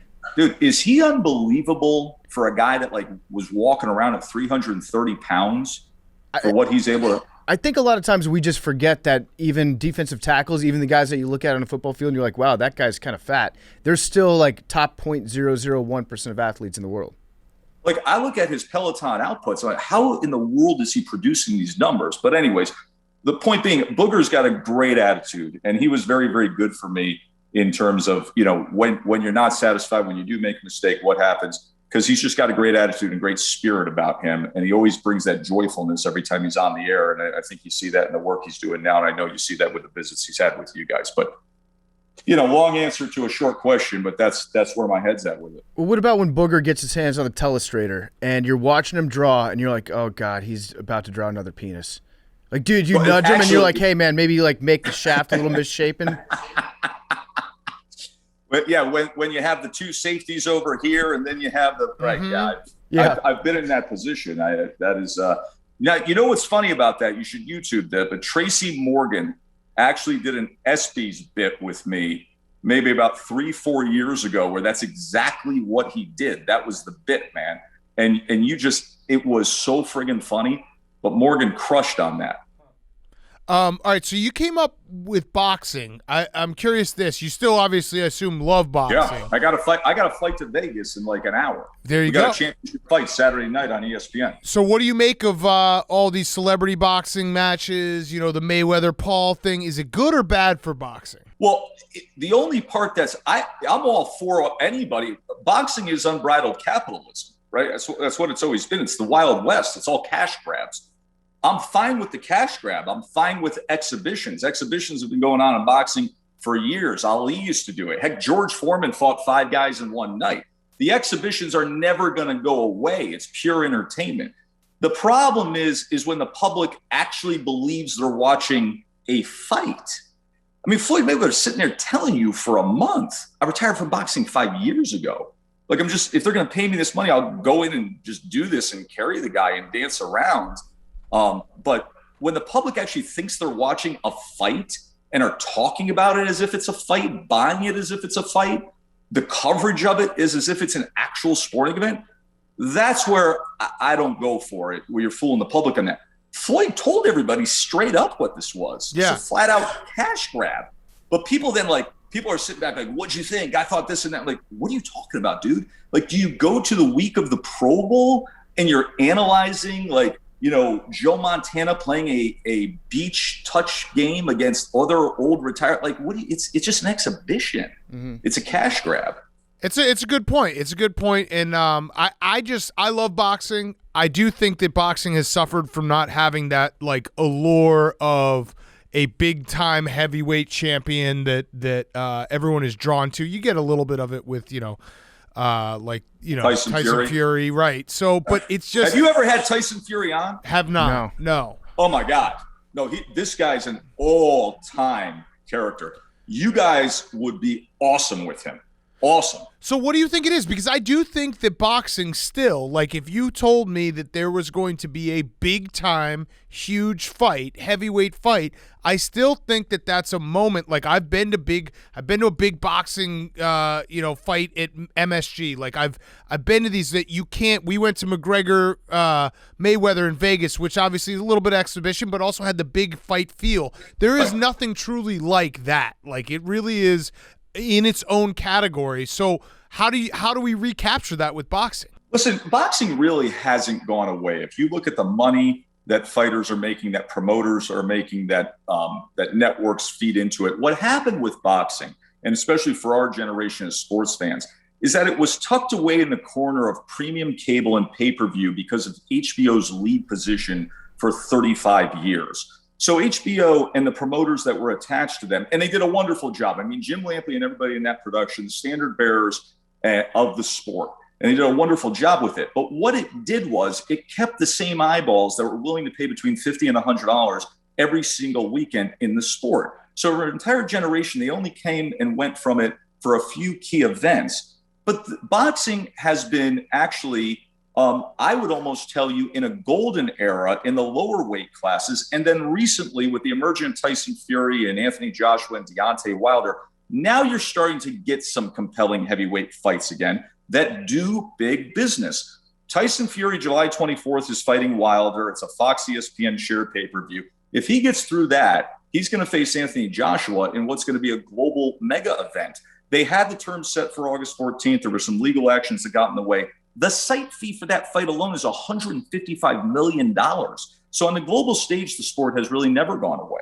Mm-hmm. Yeah. And so if you were to design, like, what, I'll put it this way, what's your favorite sport to announce? Because you do it all. You do football, you do boxing. Yeah. Obviously, you've done horse racing, right? Yeah, I did the Triple Crown on ABC and the Belmont for years, and now that's all over on NBC. Man, I love it all, but I like, I tend to lean to, I really love where there's something on the line.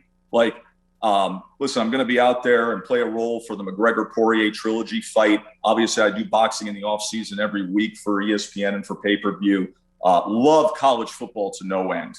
Love it to no end. Love the tradition and pageantry. So if I stay in my lanes where I have some level of expertise, passion, genuine, authentic passion for it, that's where I want to be. And I've been blessed in my career to do that. So when there's a great fight, yep, when somebody digs deep, when somebody gets up off the canvas and there's great drama and closes the show, the moment of a fighter closing the show, of stalking the prey and getting the knockout in Vegas with a championship on the line is tremendous. It's tremendous. Kickoff in the SEC at Bama or under the lights in the swamp or at LSU or Rocky Top, it's the opposite. Like the kickoff, the anticipation for college football, the pageantry, the lead up, that roar, I love equally as much. So, all right. So sticking on college football, what's your favorite venue to call a game in, and maybe your favorite memory from that place?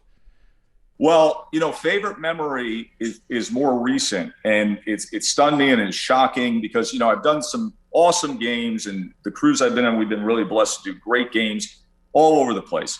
And games that are very meaningful with the national championship and right through the college football playoff.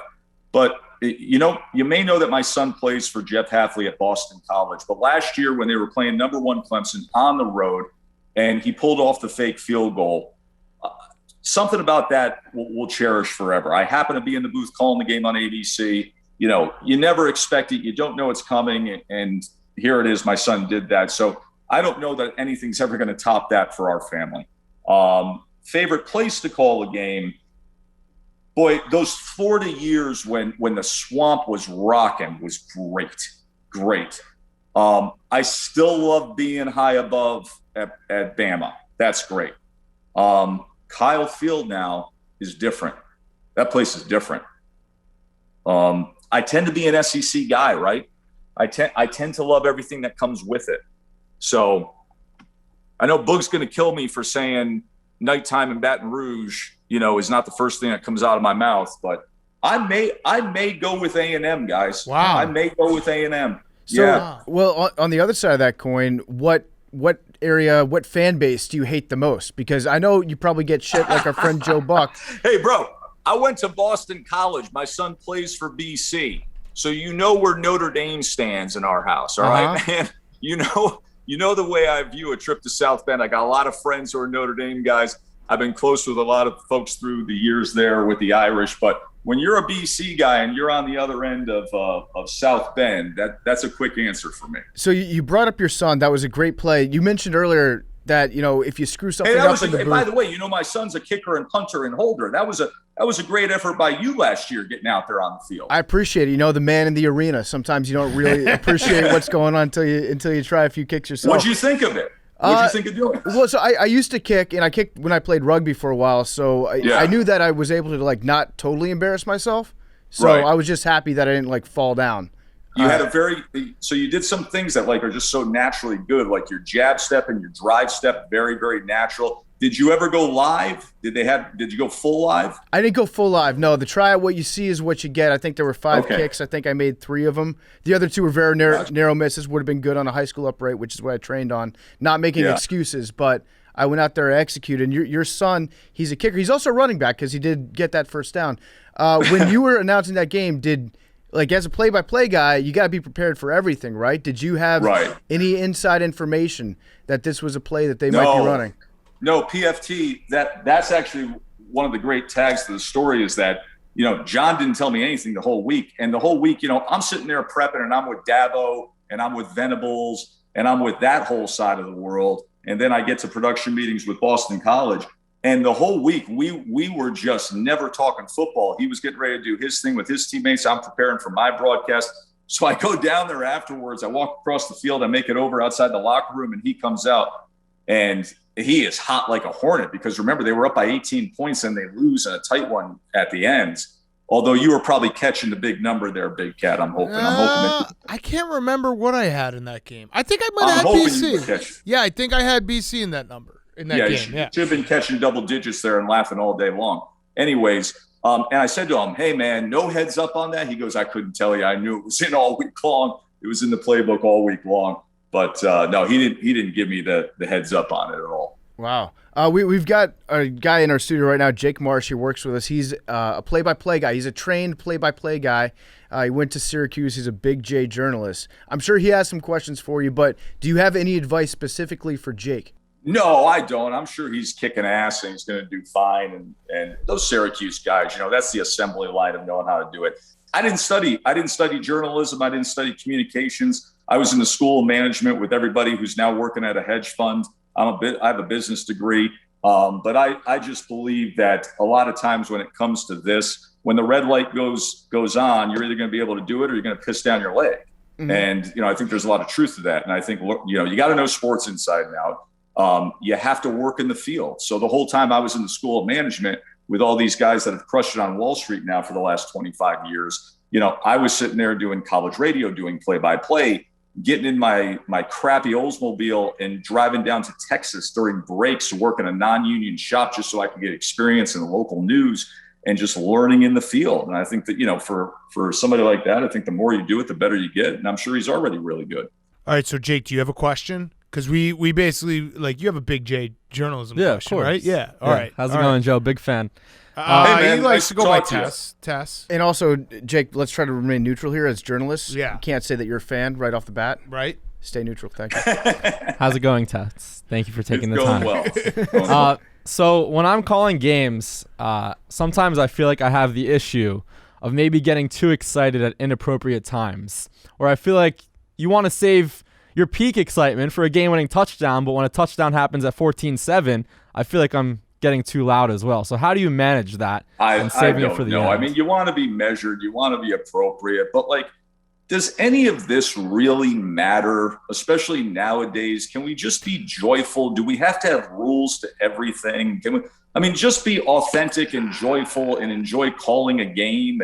And heck, everybody loves Gus Johnson, don't they, my man? No.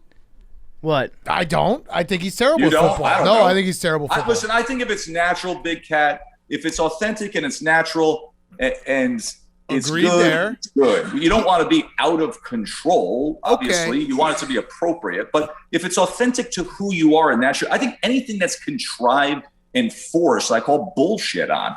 I mean, just as long as it's authentic to who you are. I agree with you there. I think you guys have a very hard job, but I do think at the end of the day, I want to be like brought through the game and never have a moment where I'm like, whoa, he's trying too hard or he's doing something that like that's it. It's well, taken you just away. sit on it. Right. And then, but the one thing that you guys have to deal with, and I'm going to give you a little tip here. You didn't ask for it, but gamblers. Now that gambling has become legalized everywhere, what Jake just described, like if I have a team and they score a touchdown and the announcer doesn't react in like an excited way, I get pissed. I'm like, dude, where's the juice? You're on that Where's side. the juice? Yeah, like I want some juice for this touchdown. So you guys are now entering a time when criticism probably going to get a little hot. I'll just throw it out there. I like to criticize. No, listen, I think it's actually going to be Big Cat. I actually think that the growth of gambling and accessibility is going to be the best thing that happens to our business because nothing's going to be meaningless. Mm-hmm. There is no meaningless game. It doesn't matter what the score is. It also doesn't matter what the game is. It matters what the handle is, where the juice is, where the action is. So who cares if that game's on the number, if that game's teetering on the total, if that game's playing in that range? What does it matter now if you got a blowout? So that whole idea of blowout material, screw blowout material, man. If we're catching 24, who cares if it's a 28-point lead? Agreed. So are you going to talk about it more openly? Because I know that we've always had Al Michaels as given the nods to it, but now that it's becoming legalized, it would be nice if announcers mention that stuff. Like that's even though it's a touchdown to take it from 28 to 21, the spread's 24.5, and that's a huge touchdown. Yeah, listen, you do whatever the public demands. My whole thing is just serve the viewer. If that's where we are and that's what the viewer demands, then we serve the viewer. So if that's how they want to be spoken to and broadcast to, we got great people wherever I've worked, ABC, ESPN, no matter where I work, who understand these things and they'll guide us. If I'm being told, hey, play to that, serve the fan that way, I absolutely will. And as you could probably tell, I could be a little too comfortable doing that. Yeah. It's very much in my lane to play to that and to have an understanding. Whoa, that was anti-Italian. That was anti-Italian, Joe. It's not anti-Italian. I grew up in Schenectady in New York. It doesn't take much of a Google search to understand the neighborhood I grew up in and who I grew up around. And I'm very well versed at that. I was reading the Daily Racing Form before I learned math, so it's just who I am. It's what I like. I've spent most of my adult life in a casino in the off season. So, like I said, I'm heading to Vegas in an hour here. So, sitting there and glancing at the board is what I like to do. In boxing, I think it's actually, I actually like the players in boxing. And in boxing, we have gotten to this place now. When you watch the fight on Saturday night, I'll talk about the prop plays. I'll talk about the over under the total rounds. I'll talk about the money line. And I think it makes boxing an interesting watch as well. I think combat sports is a real good watch when you got juice. Yeah. Do you think that you're the most Italian person at ESPN? We got some beautiful cuisine at ESPN. We got some wonderful people because we're here in Connecticut and we have the densely Italian American population here. But I'm very, very proud of my heritage, my ethnicity. I'm very proud of the fact that I've had a career speaking English on national TV when my mother came here on a boat and couldn't speak English. And 8 brothers and sisters had a total of $9. So when you guys can get yourself to Connecticut, come here. We'll fire up the wood-fired pizza. We'll make yourself some Napoletana pizzas, and we'll hang out and talk sports in the backyard. Yeah, eat some pie. I heard that you have a pizza oven in your backyard. Love it, man. Love it. That is my passion. Like some guys, you like golf. I like making pies. I like opening up really good tequila, getting the wood fire going and spending a Saturday or Sunday with everybody coming over and just making pizza all day long and drinking all day long. That is how I want to spend a weekend.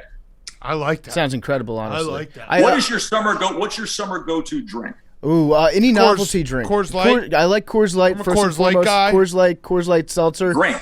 Coors Light. Yeah, no, I said Coors Light. Coors Light. The mountains are blue. Yep. But also, if you were to twist my arm, any novelty drink that's served in like a punch bowl with New Amsterdam vodka, with New Amsterdam vodka, and like a giant beer that's like suspended in midair. But if you can serve me a drink that's in a non-traditional vessel, I'll order it every time I see it. Love that. But you're the coconut carb guy when you're on vacation in the Caribbean. Yes. You're the bit with the you're all in. Love it. All right. I have one last question for you, Tess. Everyone go check out Holy Moley. It's going to be on Thursday nights. Have we talked Holy Moley? Yeah, Thursday. Yeah, we talked about it at the start, but I just threw it in there. That was a professional journalism thing I just did. Excellent. Holy Moley, Thursday night. Steph Curry, Joe Tessitore, Rob Riggle. Check it out. Awesome. Can we just, Big Cat, can we pause for a moment? Can we just pause and think about the fact that ABC has literally handed the keys to us for 2 hours in prime time to do 2 hours of extreme mini golf. Riggle and myself up there doing this, and Steph Curry and this team, like in craziest holes you could ever dream of. And this is 2 hours of national TV. Love it. This is what we are as a society. Love it. Can you bet on it? Do they have lines on it? Now, obviously, it's taped. Right. But let me tell you something. Wait, what? I'm very serious. Yeah, so it's, obviously it's taped down. It's entertainment. Why do you say obviously? But there's $250,000 is on the line. So, but it was taped. But if we ever did a live finale, it would be the greatest live action betting you could ever. Yes. Okay. All right, so get it done. Get it done. Because you could bet on the obstacle, yes or no. Can they run past the porta potties or get knocked in? You can bet on the stroke play. You can bet head to head. If we do a live season finale some year, that has to happen. Get it in. All right. I love it. All right. So my last question was, Kawhi Leonard had a dunk the other night, and Iron Eagle said it's a Kawhi light. Yeah. Do you those type of like little jokes, puns, whatever you want to call them? Do you plan those ahead of time, or you're like, all right, Kawhi's playing. If he does something sick, Kawhi light. I don't. I just I get the one that they attached to me is Texas is back, folks. When it was the double overtime. Years ago when they had the Notre Dame game, double overtime, Sunday nighter on ABC, monstrous rating, great, and Swoops brought it in. And just in that moment, remember Notre Dame was top 10. Texas thought that they were going to be like, here we go, we got this thing where we want it, and the program, and here's this signature win. And instead of doing the play-by-play, I just did that. So I just always react in the moment, and Texas is still waiting to get back. We'll see, but I just always react in the moment. But the one thing with Holy Moley that I love, mostly, you guys talk to Riggle, right? Yeah. Riggle's part of been on, yep. I mean, he is so good to just sit there and chill with and laugh with. He's so quick-witted. He's so funny. So with Holy Moley, there's no scripting of anything. Like they just start rolling from the moment we walk on the set, and it never stops. And then they just take this mountain of stuff that we film overnight from 7 p.m. till 5:30 in the morning. Half the time we're delusional. We got a lack of oxygen to the brain because we need to sleep. And they cut that thing down and put it on ABC. And it's just all on the fly. It's just all ad lib, react to what you're seeing and have fun with it. And he's taught me a lot about how to do, I got to do the straight man comedy to his bits. And there's nuance to that, but he's a joy to work with. Just one little thing that maybe you could use. Yeah, we used this in our cornhole broadcast the other week. Big Cat was playing cornhole, and I was doing colors. So I think you made like. Is this on YouTube? Can I go back and watch it? Yeah, I think you made 4 cornholes in a row. Yep. And I was Mr. Hole. I was like, that's Mr. Hole. You should call somebody Mr. Hole. We had a hole last year called Uranus. Ooh, and this year we have a hole called, it's a woodpecker themed hole. So it's simply called the Pecker. So I could use some advice as to how to deal with those. We actually, the producers on Holy Moley this year, I think it's in this Thursday night at 8:00 episode, there's a hole called cornhole. So they said, hey, everybody loves cornhole. Everybody loves a good tailgate, summer fun, drinking beer, corn. So we'll do a cornhole themed hole. And they've got the ear of corn is like 30 foot long, and they replaced the kernels. Like every third kernel is now a car airbag. So as you're running past the thing, you get launched. I mean, absolutely launched. I think that's actually on the episode that airs Thursday night. Okay, that's a great tease. But just use Mr. Hole. Mr. Hole is a good nickname. I think it plays. Mr. Hole. Yeah. All right. Well, Tess, this has been awesome. Why don't you guys come out to the filming in California next year? We'll put you on some of these holes. I mean, I'm in theory. What time of year? What time of year do you these obstacles, PFT? What time of year do you film?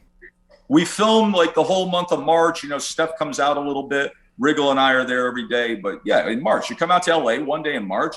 We throw you on some of these holes. You have a blast, and we go. All right, counterpoint March Madness. Well, you're 4 hours away from Vegas, and you could get stupid in Vegas betting on March Madness. Counterpoint counterpoint, I don't know if ESPN will let us back on the air or the Disney family. Oh, yeah. I didn't think about that. Yeah, it's okay. It's okay. They That's might why get some I said letters. no initially because I don't want to get hurt again. Okay, I'll let you guys deal with that. All right, well, Tess, thank you so much. We'll be tuning in, Holy Moley, and appreciate your time. Guys, congratulations on all your success. Really, honestly, keep it up, man. Thank Congrats. you. Thanks so much. Great to see All you. right, be well. Thanks, Bye. man. Joe Tessitore is brought to you by ZipRecruiter. When you sign up on ZipRecruiter.com, you can create a free profile. Then you get matched to great jobs. Plus, you get a lot more. If you're looking for a job, it can be really frustrating. I know, I've been there. It sucks. You have to take a lot of time applying. You have to wait to hear back from people. You might be applying to jobs that are not really what you want, but you're confused by the listing. It's really just a minefield. It's not a great place to be, but tell you what, ZipRecruiter can make it easy. They can take all that sweat off your back. They will help you out because unlike with other job sites, if an actual person from the company really likes what they see, they can personally invite you to apply to their job. And candidates who are invited to apply on ZipRecruiter are nearly 3 times as likely to get hired. So go to ZipRecruiter.com, sign up for free, put ZipRecruiter to work for you, and don't forget, you can even search Barstool and apply now for upcoming internship opportunities. No matter what type of job you're interested in, experience the better way to find it when you go to ZipRecruiter.com. All right, let's wrap it up. We got some guys on chicks, and then Billy, whatever you got for us. Henry. What happens to you on the toilet? Why so sweaty? What? Why do guys sweat on the toilet? I don't sweat on the toilet. I mean, sometimes. like if it's hot. Or if I've eaten something really spicy. That girl's guy is doing something. He's jacking off He's on the doing toilet. something. He's doing something. Blow. Something's going. He's Little doing all his toilet- push-ups. Little toilet blow. He's doing his push-ups on his toilet. Why? How does she know how sweaty he is on? Is this like Blumpkin territory? I don't know. Why are guys so sweaty on the toilet? Are you guys sweaty on the toilet? Occasionally, I mean. Hey, if you got to work it out. Mm-hmm. But nah. After a big meal, maybe. I'm just sweaty in general. Yeah. Hi. Hi. You can tell. I'm not gonna say it. All What? right, a lot of exclamation points in this paragraph. Uh-oh. Hi. Huge fan of the pod. Actually, my top now! Exclamation point. My question I have is, what moment sticks out for you as your most embarrassing Barstool experience ever? Thanks so much, Caitlin. Most embarrassing experience here. I'd say probably when. I mean, every time that Hanks posts a picture of me, it's probably mine. I had a bad picture. Post some great pictures. Yeah. I had a bad picture in Hong Kong. Made me reconsider a lot of choices. When Billy posted Not my the penis. Molly at a rugby game. No, that part was fun. If I had been like 15 pounds lighter, that would have been the best decision of my life. Yeah, probably every time Hank posts a picture of me. That sucks a lot. Also, anytime I get duped online, that always sucks. That always burns a little bit. Although I'm kind of over it now, but there's definitely been a few times where like, shit, shouldn't have retweeted that. What about like peeing your pants on camera? No, that was funny. That was just straight funny. I guess I was a Eating little poop? embarrassed. No, Yeah, I mean, well, the allegedly. Caps won the championship, I would say the actually national championship. when Erica and Dave had to like have a real conversation with me about peeing in the sink. That was a little embarrassing. Like Yeah. that did suck. It was a weird month when we were like, it's funny that Big Cat pisses in the sink. But we were in an office with 100 people in 2 bathrooms. It was an a fucking obscene bullshit. situation. It was actually a fire code issue. Yes, so I was actually helping everyone. Right. And I was running the water and soap every time. And saving money on the water bill. Right, exactly. So You were it's looking out for the kinda bottom line. bullshit. But you I know what? also, it hurts. It did hurt a little bit. If you hadn't pissed in the sink, that probably would have cost our company at least like $20 million in valuation when we got purchased. Yeah, that's true. So also, getting our TV show canceled after 1 episode. That was I feel like that was more embarrassing in the first like 5 minutes, but then once I realized how much less work we had to do, it became pretty cool. Yeah, that one kind of sucked. Wait, they're showing. Oh no, never mind. All right, keep going. Hey, PMT crew. Why does ice cream soothe a lady's menstruation? Is that true? Because then, if that's true, I must be on my period all the time. I don't know. According to this question, it is. By soothe, does that mean like alleviates cramps? Yeah, and I also don't know if she means eating it or like applying it. Oh, like putting it inside. Yeah. Let me just be. Probably, let me yeah. just She's be probably totally sitting down upfront in a here. pint of ice cream. Let me be totally upfront here. Like, periods to me, are on the same level as like trying to understand the universe. Nah. Just exists. It's just, I don't. If you think about it too much, your brain will start to hurt. It's the red planet. So I stay away from it. I stay away from it. Yeah. I think it's honestly just a matter of ice cream makes everything better. Mm-hmm. You could say, how come ice cream like alleviates my nipple pain? Yeah. Like, well, because it's ice cream. How come ice cream makes me happy when my favorite team loses? Well, because it's ice cream. Right. Yeah. When in doubt, get a pin. All right. Is it weird my boyfriend picks his dingleberries and tries to get me to sniff them? Yes. Kind of weird. Is he the is he the German coach of coach? Germany's national team? Yeah. Sounds like it. Hello. How will PFT's ownership status of the Packers be affected with this new involvement with the football team? It's a matter of business with the Packers. I look after the bottom line, and with the football team, I'm part of the fan network. Although What's the new involvement with the football team? I'm a football ambassador for the football team, which why? Because you got duped. What? I didn't really get duped. Tell the story. So I want to support the football team, and they asked me if I want to be on the council of fans, and I said sure. And I was like, this will be cool. Maybe it's like what? Maybe it's like me. Maybe it's like me, Kevin Durant, Wale, Matthew McConaughey. And you thought this was like all celebrity fans. And then I got on the Zoom call with Ron Rivera, and he's like, "Congratulations, you're our celebrity fan." And I was like, "This is depressing for the Washington football team that I am the celebrity Who else fan." is in it? A bunch of fans, which is great. I love the fans. Wow. So I don't know. Is this going to affect my journalistic integrity? You were like, he thought he was getting on a Zoom call with Kevin Durant and Matthew. You thought you were like, this is going to be sick. I'm going to have meetings with all these A-listers. I'm an A-lister now. And then you're like, no, wait, not at all. I thought that You kind of did in the back of your head. No, I didn't. Kind of were like, absolutely. Of course they asked me. Absolutely. And Kevin Durant and Matthew McConaughey. Absolutely not. But I was thinking, who are the other, who are the biggest name football team fans that there are? And none of them are on this list. It didn't at any moment, because just you explaining it before you even got to the end, it struck me as like the Washington football team basically doing something for PR to be like, hey, we have fan ambassadors. Yep. We're listening to the fans. Yeah. No, that's exactly what it is. You didn't realize that? No, but I got to have a Zoom call with Ron Rivera. Got it. What does it feel like? What sucks is I think I might have to do work now. Yeah, no, I'd say no to, whenever, I assume this was maybe a KM asked you to do this? Yeah, she was involved. Yeah. I'm just like, nah. What does it feel like to come as a man? Awesome. Yeah, pretty good. Like ice cream. Actually, ice cream's better. It feels, I mean, it's real good. This is weird. Yeah. Guys on checks. I'm just reading the question. Hank, describe your orgasm. Well, it makes sense. It's a chick would want to know that. In intricate detail what it feels like to come, Hank. Feels great. Lightheaded. It's kind of like when you hit a home run in baseball and you don't really feel the ball hit the bat. Touch them all? Yeah, touch them all. That's pretty much what I can say. You're floating? Immediate I've never regret done right either. after. Hey, fellas. I'm currently on vacation alone in Florida and waiting for my family to get down here. I'm 28 years old and can't decide if I should just go to a random bar and get shit-faced. What is the appropriate age range to do this?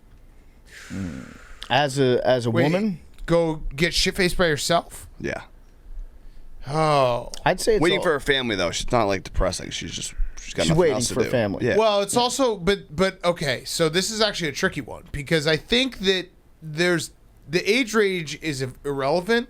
It's more that if you get fucked up and then your family shows up and they're like, wait, you're fucked up by yourself, they're all going to just immediately think you have a problem. So you got to be careful on that end. Especially because they can't drink on planes anymore. Right. So they're all going to be like, wait, what happened sober. here? Why are you fucked up? If your family's going to show up drunk, then I think it plays. Right.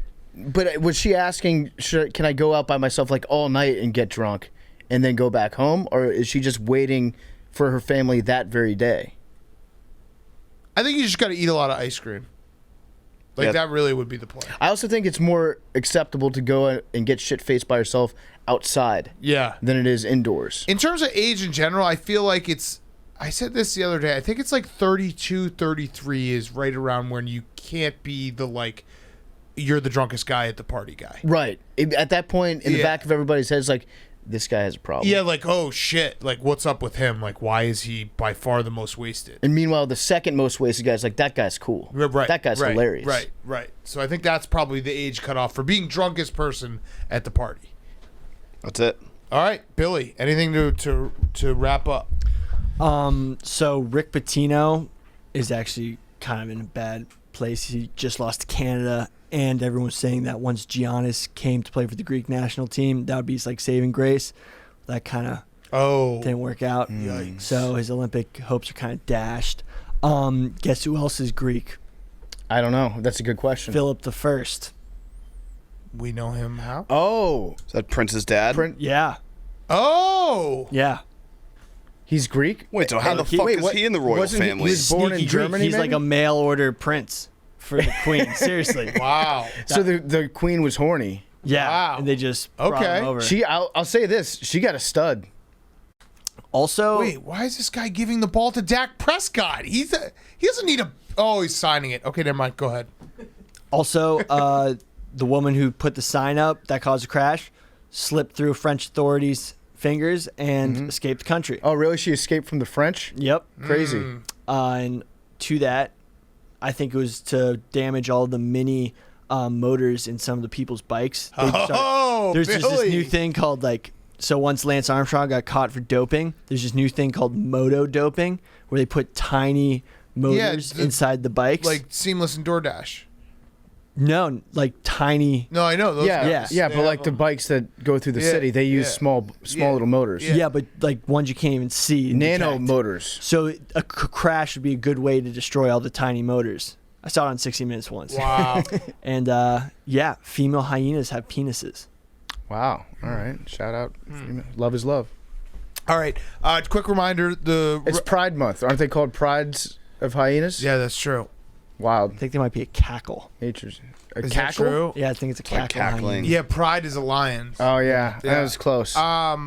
Okay, so Friday we have Tim Woods, awesome Dungeons and Dragons. No show Monday, back on Wednesday and Friday. So that's the schedule for the 4th of July week. But we will have a show on Friday. It will be a new show. All right, let's do numbers. 59. 86. 99. Give me 69. 8.